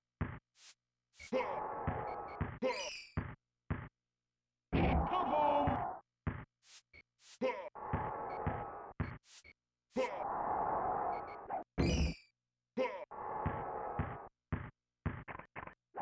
He's on fire! Yeah!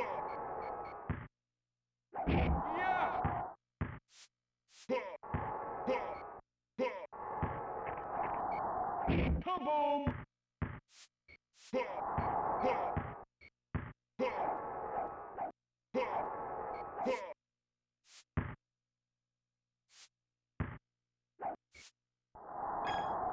Heating up! Yeah!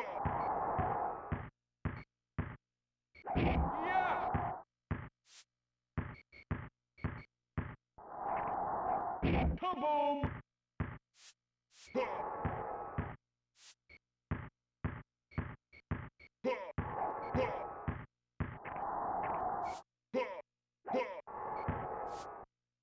Heating up!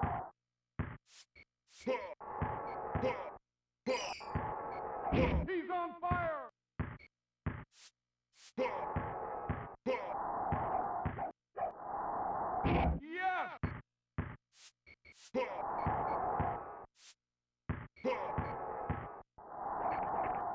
He's on fire!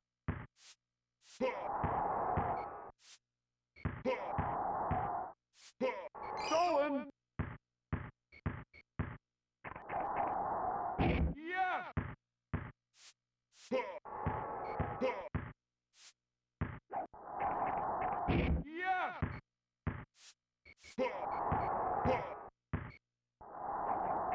Heating up!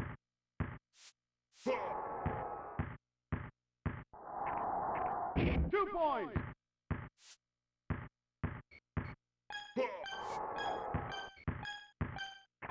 Kaboom! At the buzzer! No good!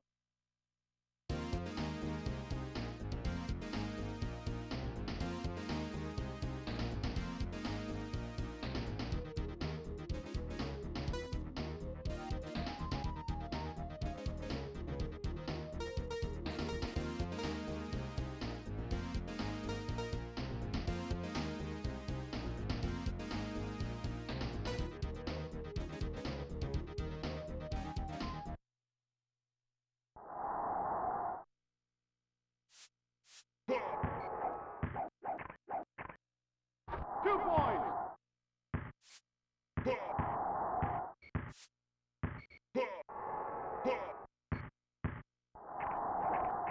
Heating up!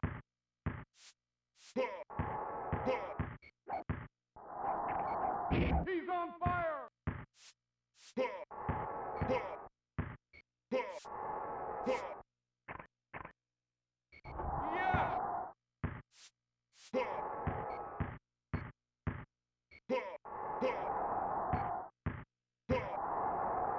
Count it!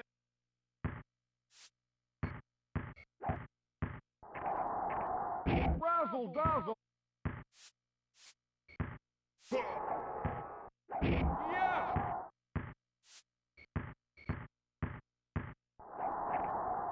Yeah!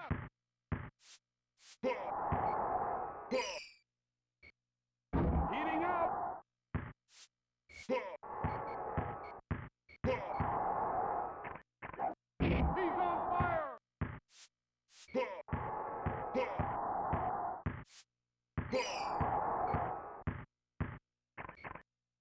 Razzle dazzle!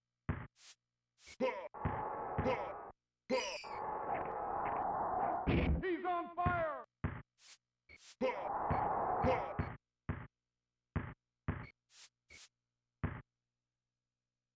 2 points!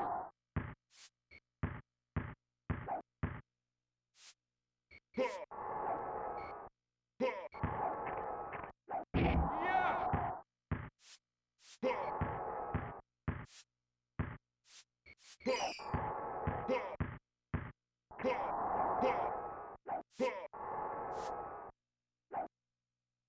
Heating up!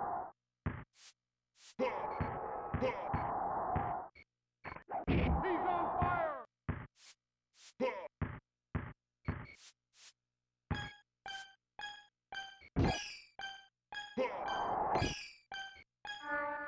Supersonics win the game!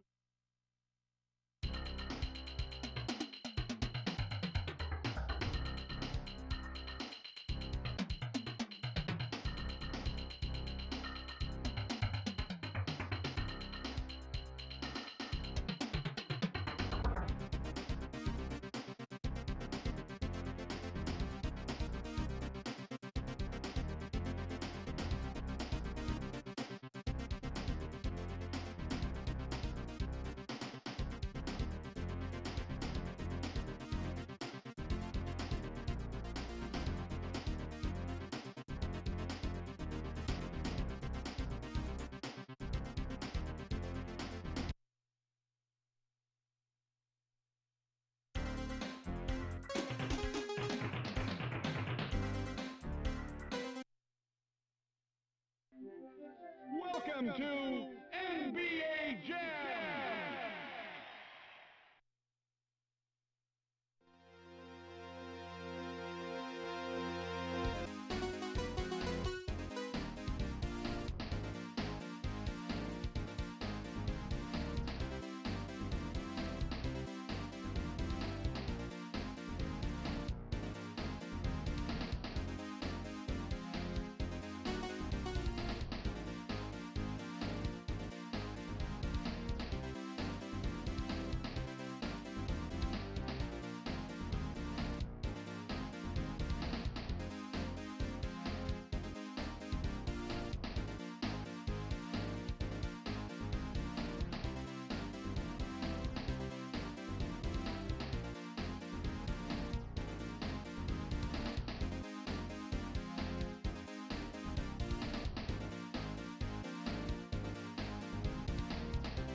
showtime. Tonight's matchup, Knicks versus Nuggets.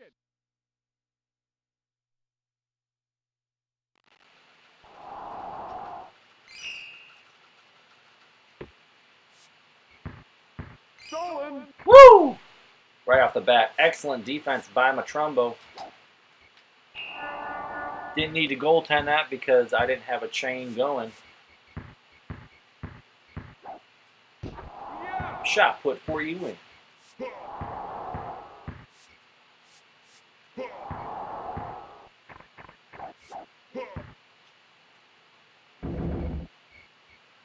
I just wanted to try a shot with Ewing.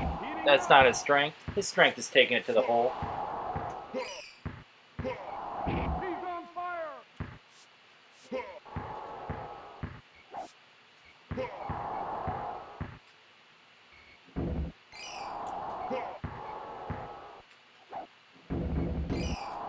Ewing over 2, man.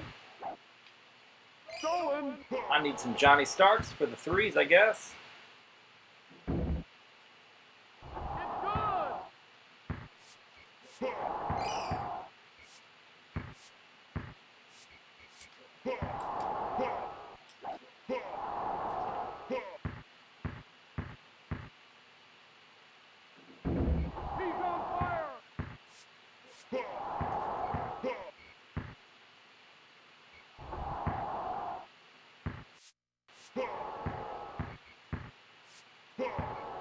Stolen.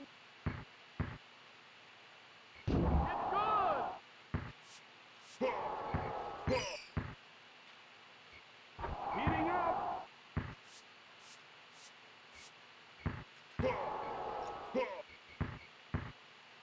He's on fire. Slams it.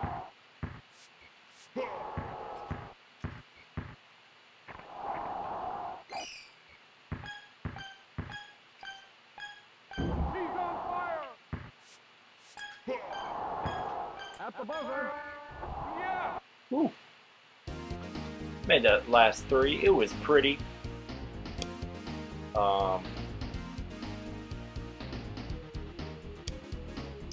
But Ewing, man, he did miss some threes. And you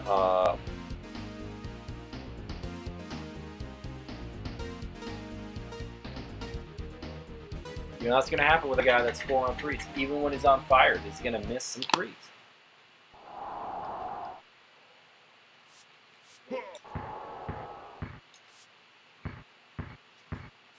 For 2.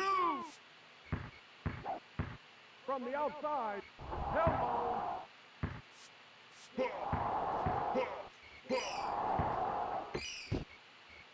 Mutombo slapping it away as his wont to do. Mutombo, a good player in this game, but Heating up. with 5 speed, he's just not quite fast enough to hang with guys like Ewing. You know, that he just, I wouldn't even consider him the Nuggets' best player. Yeah.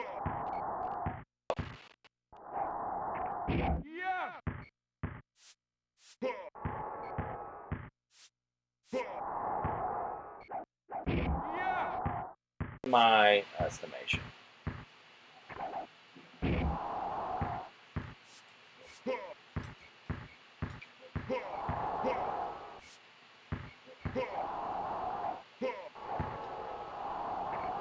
Heating up.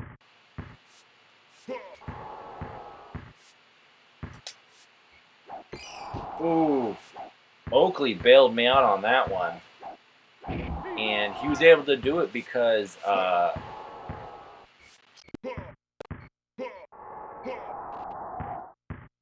From the outside.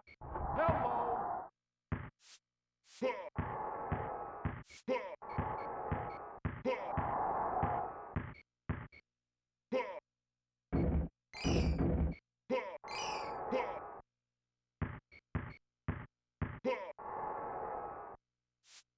For 2.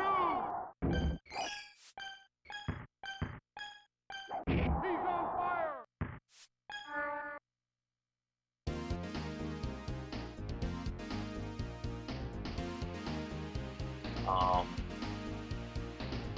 Here comes Johnny.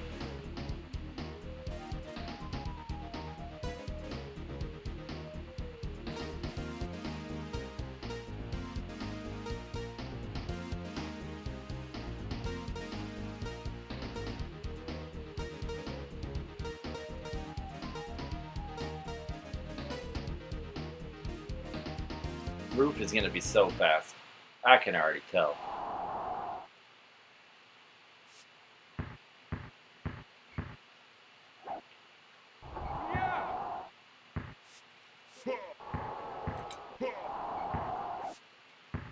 Wild shot.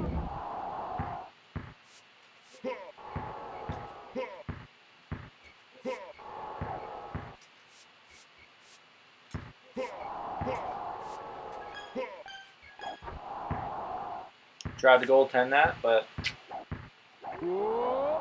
Yeah. Heating up. He's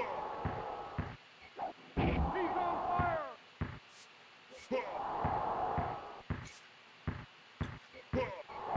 Wild shot. Ugly shot.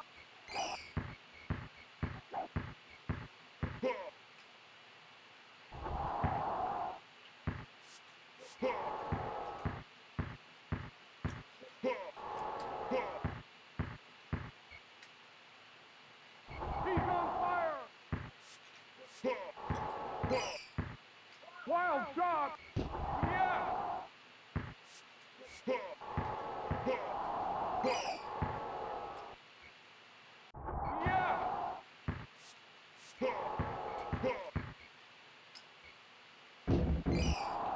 Roof getting a board. Wild shot. Heating up. Yeah.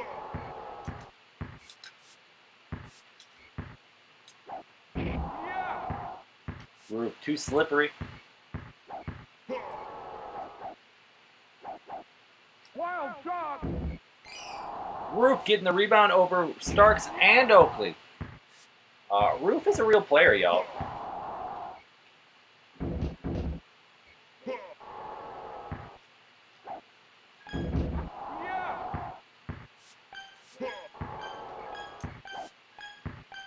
At the buzzer. He was in my face, but I didn't care.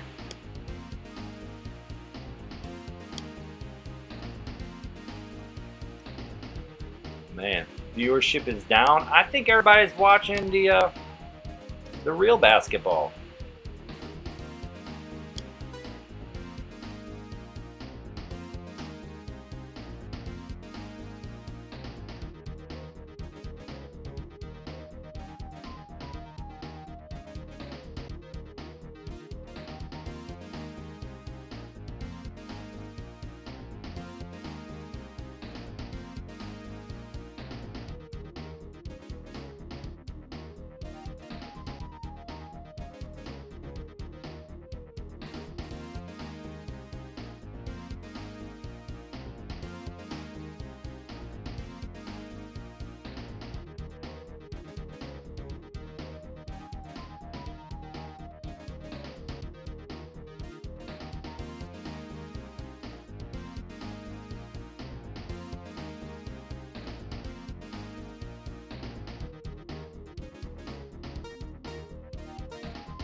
Yeah.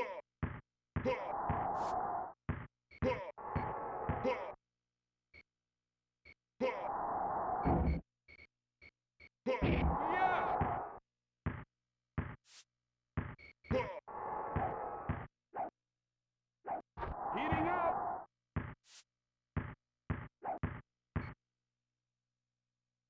Hello.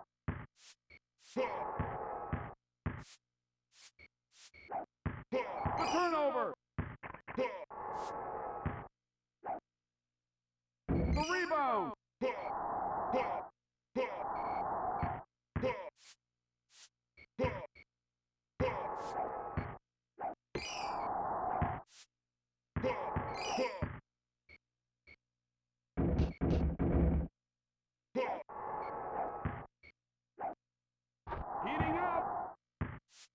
The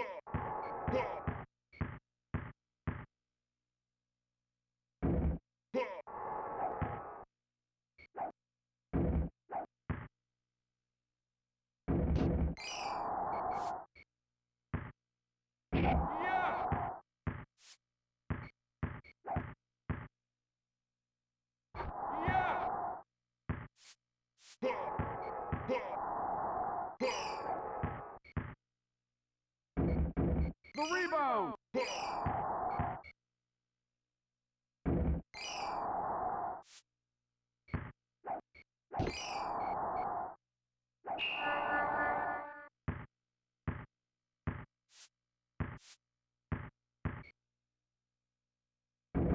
Heating up.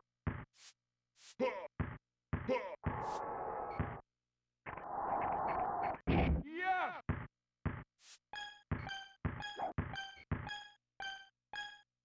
The rebound.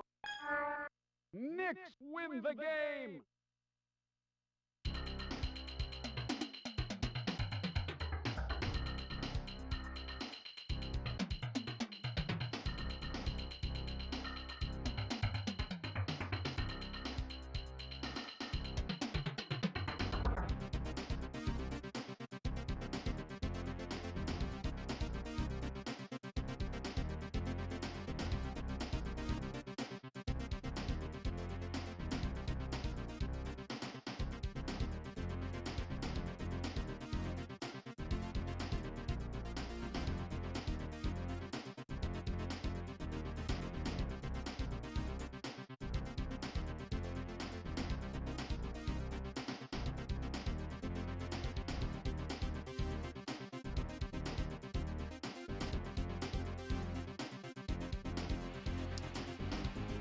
So we move on to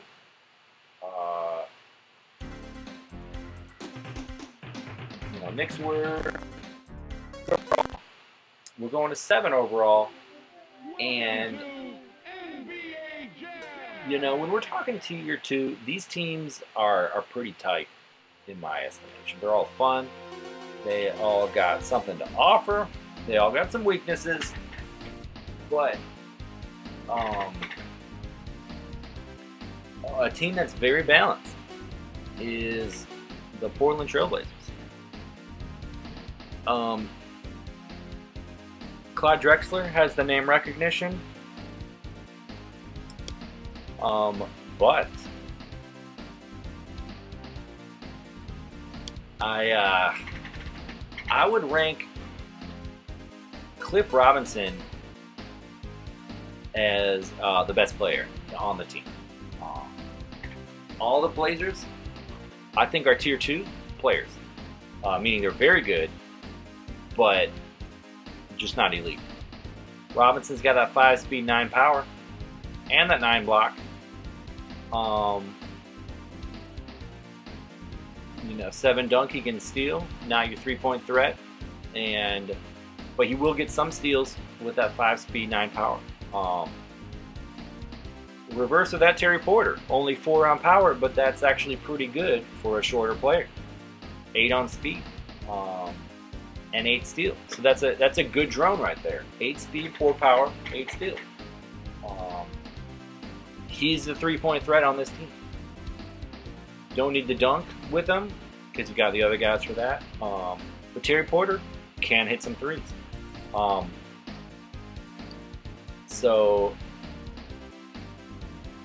And 0 blocks, but so you're not going to get that from him. Clyde Drexler, biggest name recognition here. 7 speed, but only 4 power, man. He's got that 9 dunks, that's cool, but the 4 power means it's not easy to play defense with him, and it also means that he just can get pushed around a little bit. 6 on threes, so he can shoot some up, but not as reliable as Terry. And then he's got serviceable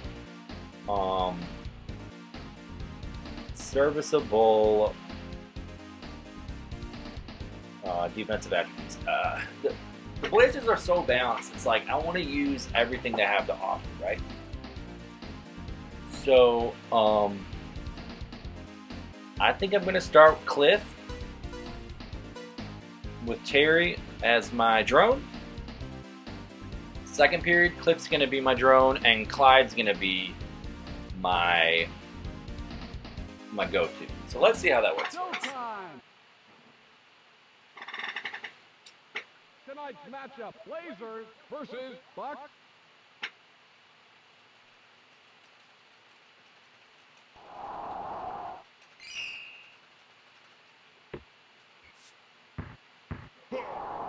Woo! Score!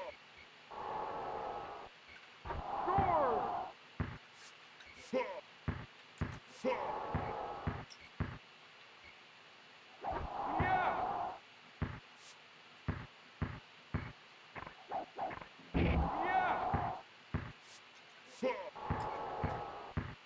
Yeah!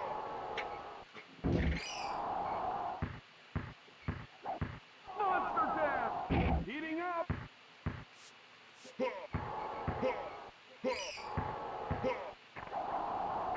He's on fire! Score!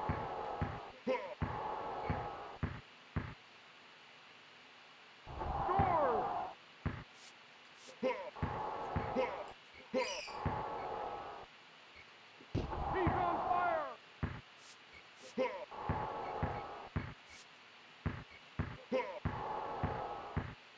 From downtown! Yeah! Score!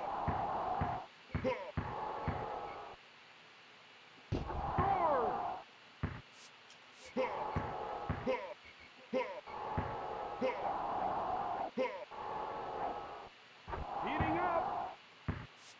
Yeah!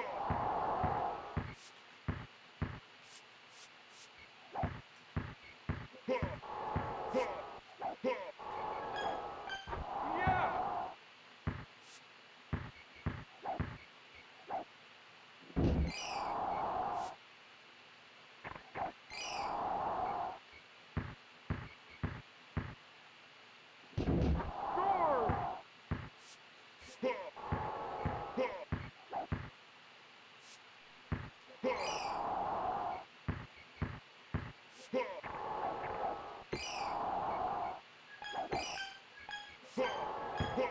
Monster Jam! At the buzzer! Yeah! Some persistent offense by the Bucks there. Cliff getting so many blocks.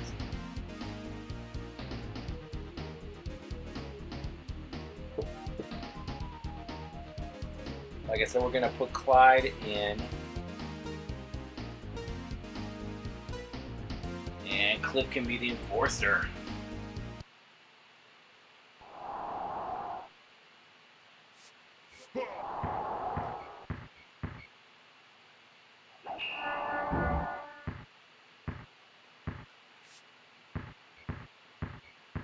Elbow!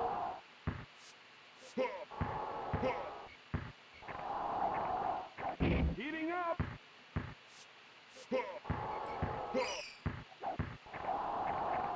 He's on fire!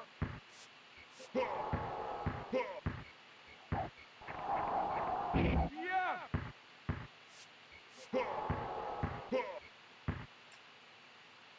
He's on fire!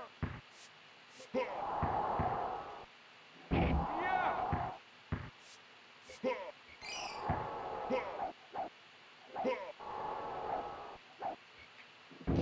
Elbow!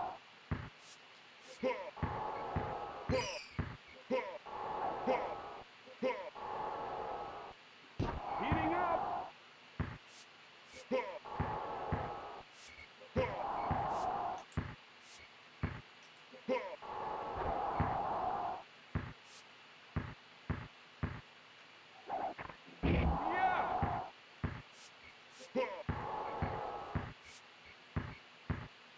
Yeah!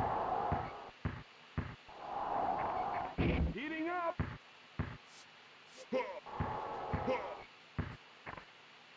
He's on fire! Yeah!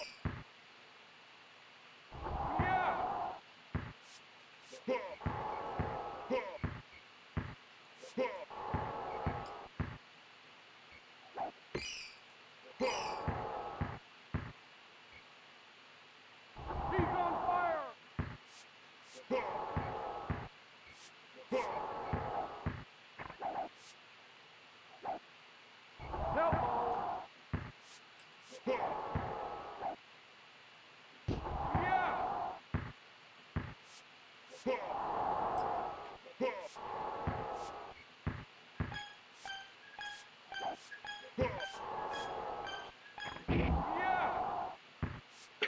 the buzzer.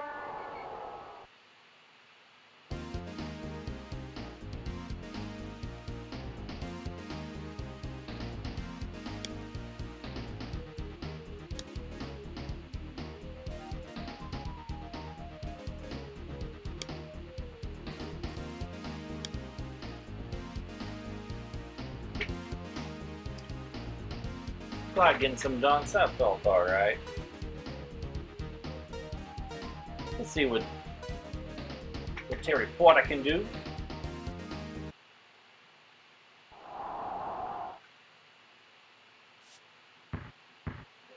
Woo!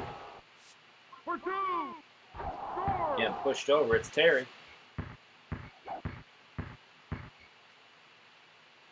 Yeah.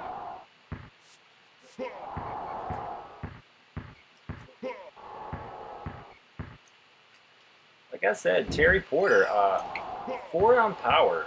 He can push guys over. Not everyone all the time, but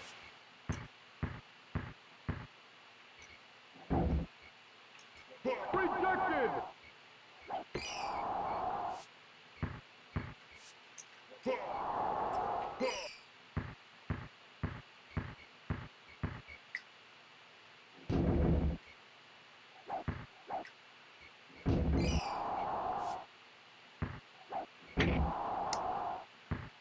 missing the threes of Terry.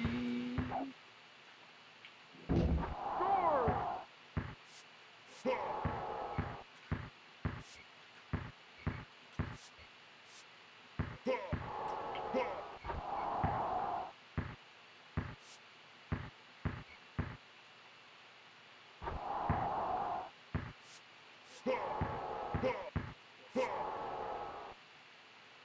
Heating up.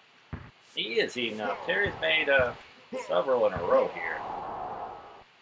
He's on fire. Yeah.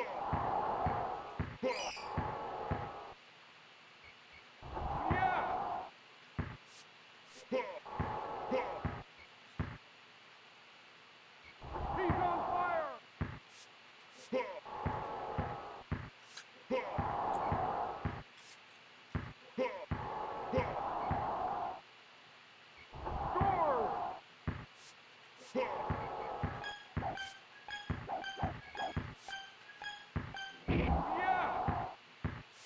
At the buzzer. And that was so fun. I think I'm gonna do more Terry. Put in Cliff as my drone and see if I can get more threes going.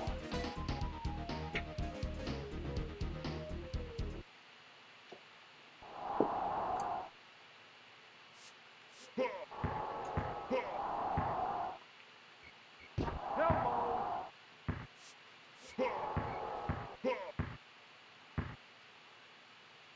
Heating up. The turnover. He's on fire.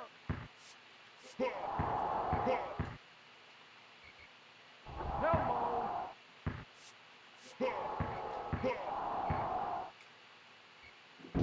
He's on fire. Yeah.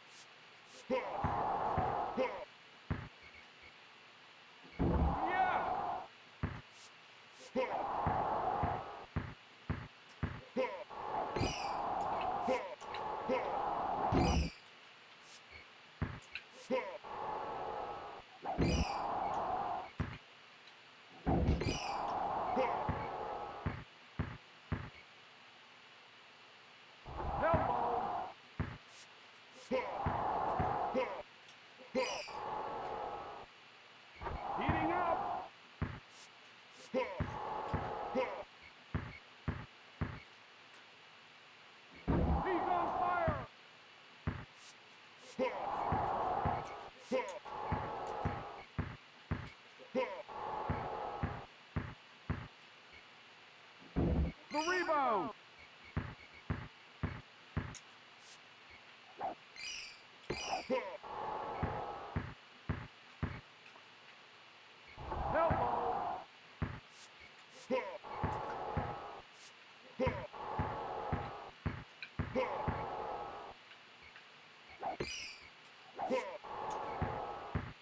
Blazers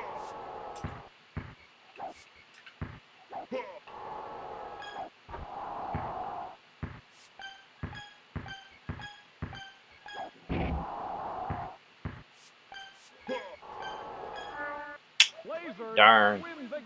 Almost had that last shot there.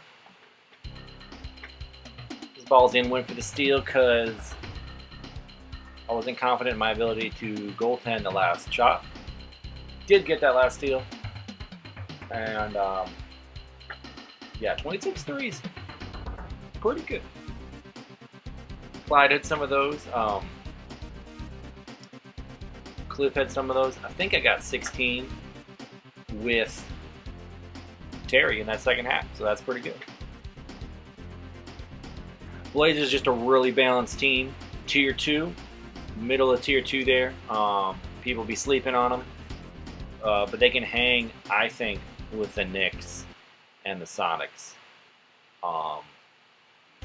And stuff like that.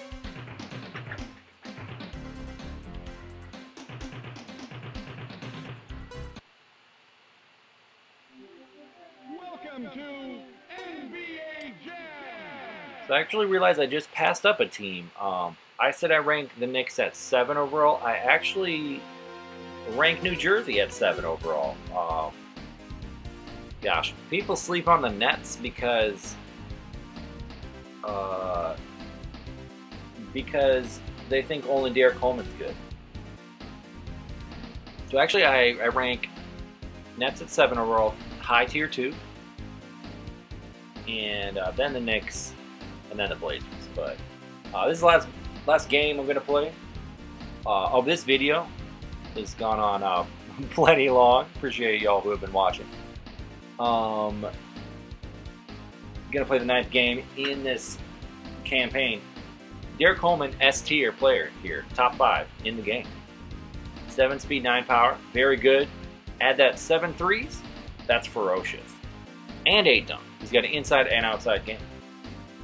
Only 2 on steal, but you're still gonna get some steals with that 7 speed, 9 power. 8 on block, he can defend the rim. Derek Coleman can do it all. Top 5 player in the game. People don't know about Kevin Edwards, and that's too bad. Edwards, a shorter player in this game, but which I think was a mess up in NBA Jam Tournament Edition, in Genesis and Super Nintendo. They give him a short status, but I think he was like 6'4". It's like, why are you making him short? And if it's short, why does he got 9 power? That doesn't make any sense. But he does. 6 speed, 9 power is a very good rating. 4 on 3-pointers, not great, but 7 on dunks is pretty good. So he's got some inside threat.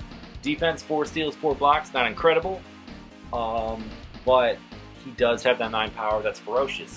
Nets, one of the only 9 power duos in the game, along with the Hornets and the Rockets. So it's these two guys that rank the Nets so high, even above teams like the Knicks and the Blazers. Then we got Kenny Anderson. So Coleman I put at S tier and Edwards at tier 2. Kenny Anderson, he was a great player, a good analyst, I guess, but not given great attributes in this game. 9 speed, elite. That 2 power really hurts him. 7 on threes, so he can hit some threes. 0 on dunk, doesn't have a great inside game. 7 steals is good. 1 blocks is not. So he's a decent drone. 7 speed, or 9 speed, 7 steal.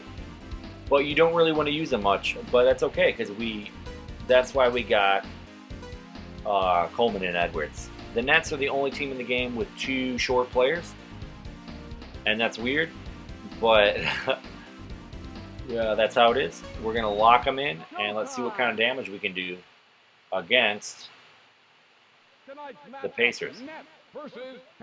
Y'all, Pacers are bad in this game. Reggie Miller, great player, Hall of Famer, not given a lot of good attributes in this game. Well, his tier 2. Rick Smith's too slow. And Derek McKee, Tier 5, one of the worst players in the game. So, but Pacers aren't hearing that because they stopped my first attempt at scoring. But here we go. Oh, Derek Coleman can't pick it up and gets dunked on.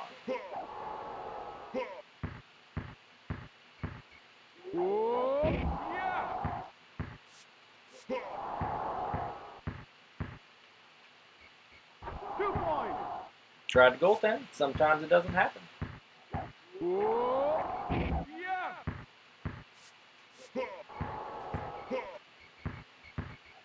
Heating up.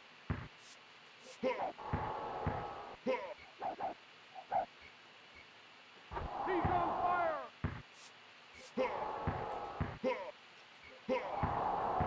Wild shot. Yeah.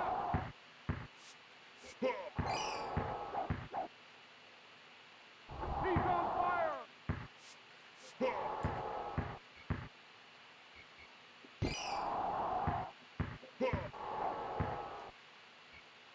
2 points.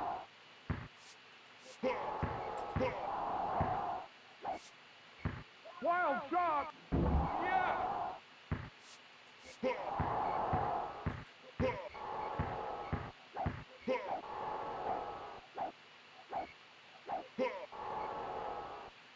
Heating up.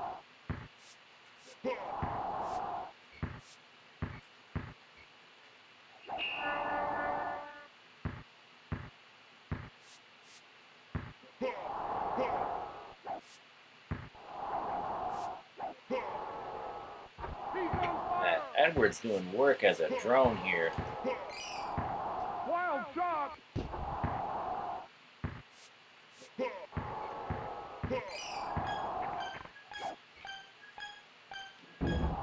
That's what I'm saying, guys. Kevin Edwards, Tier 2. If you didn't know, now you know.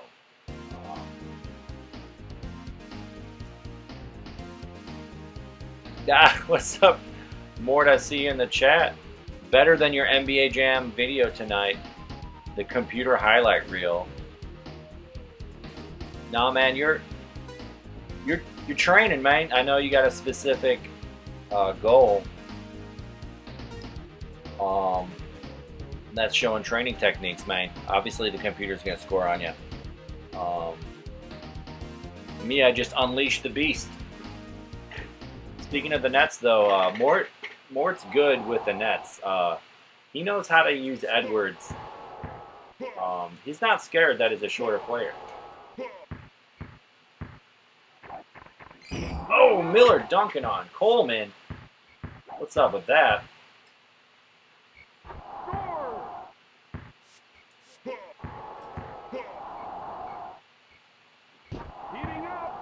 That's right, I'm not on fire, but I'm still going to go for threes, man.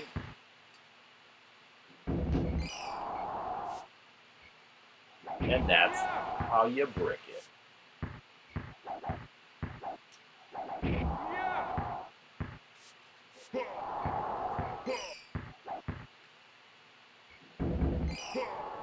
Woo!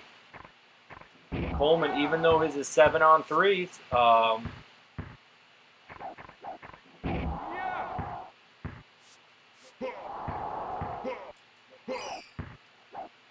Rejected.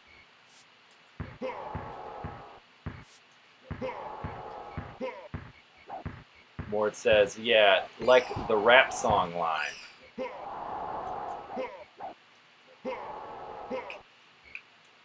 Kenny zipping it in there.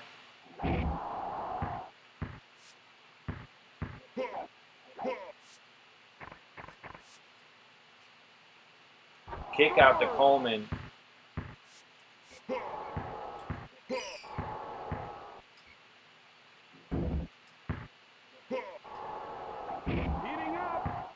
Yeah, like the refs on, like this one, nothing but a G Magic thing.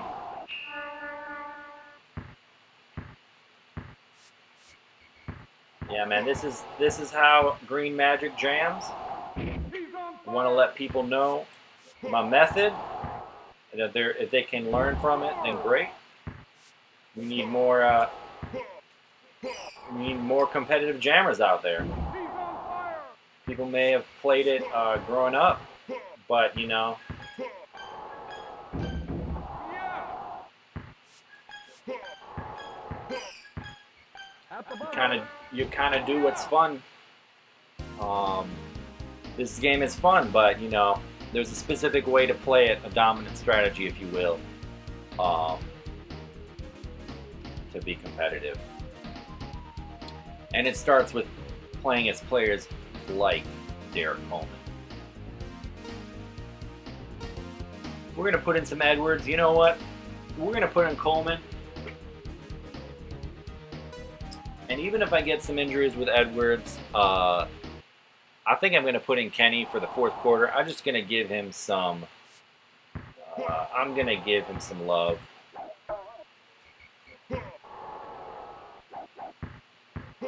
Monster jam. Heating up. Kevin Edwards 7 on dunk, but he bricks it out of the gate.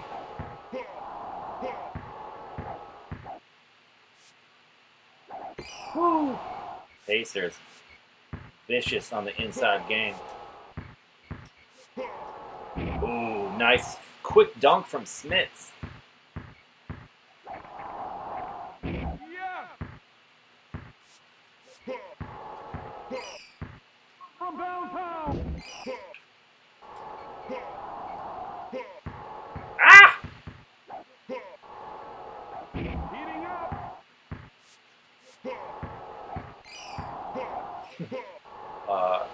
Derek McKee just too slow.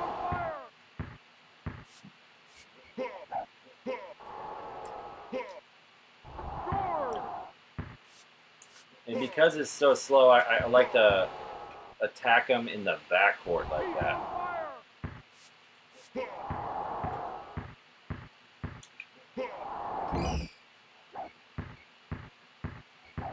From downtown.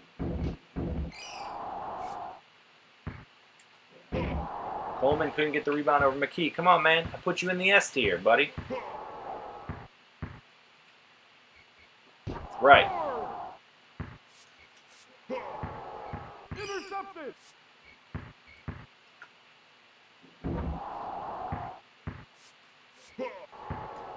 Heating Quick up. little dunk. He's on fire. From downtown. Yeah.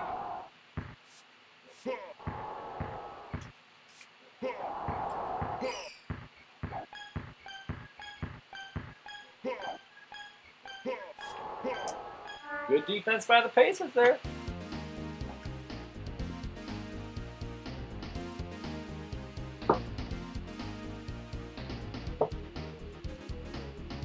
Check on the old NBA real quick. Woo! Raptors up by 10. All right. Even though the broke my heart as a Bucks fan.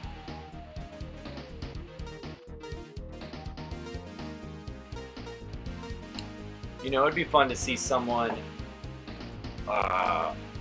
beat the Warriors. You know?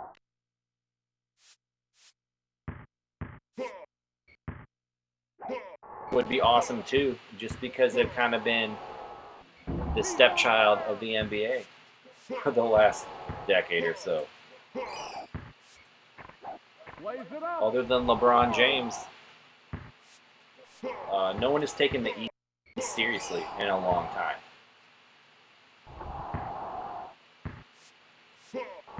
And that's a damn shame. Heating up. Kenny Ken.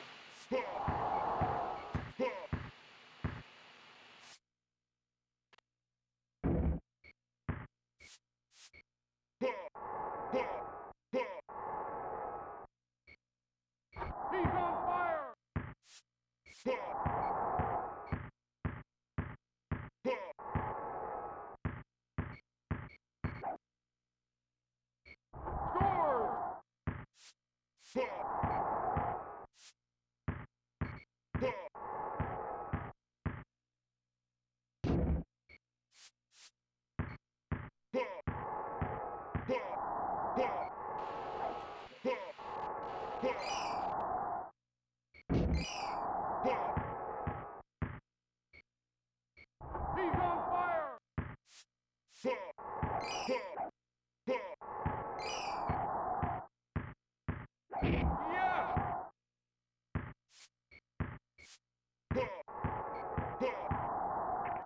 Plays it up. Yes.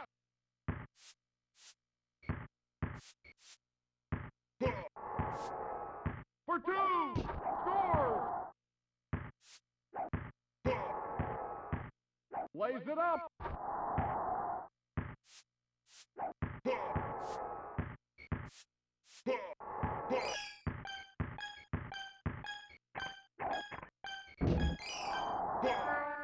Nets win the game.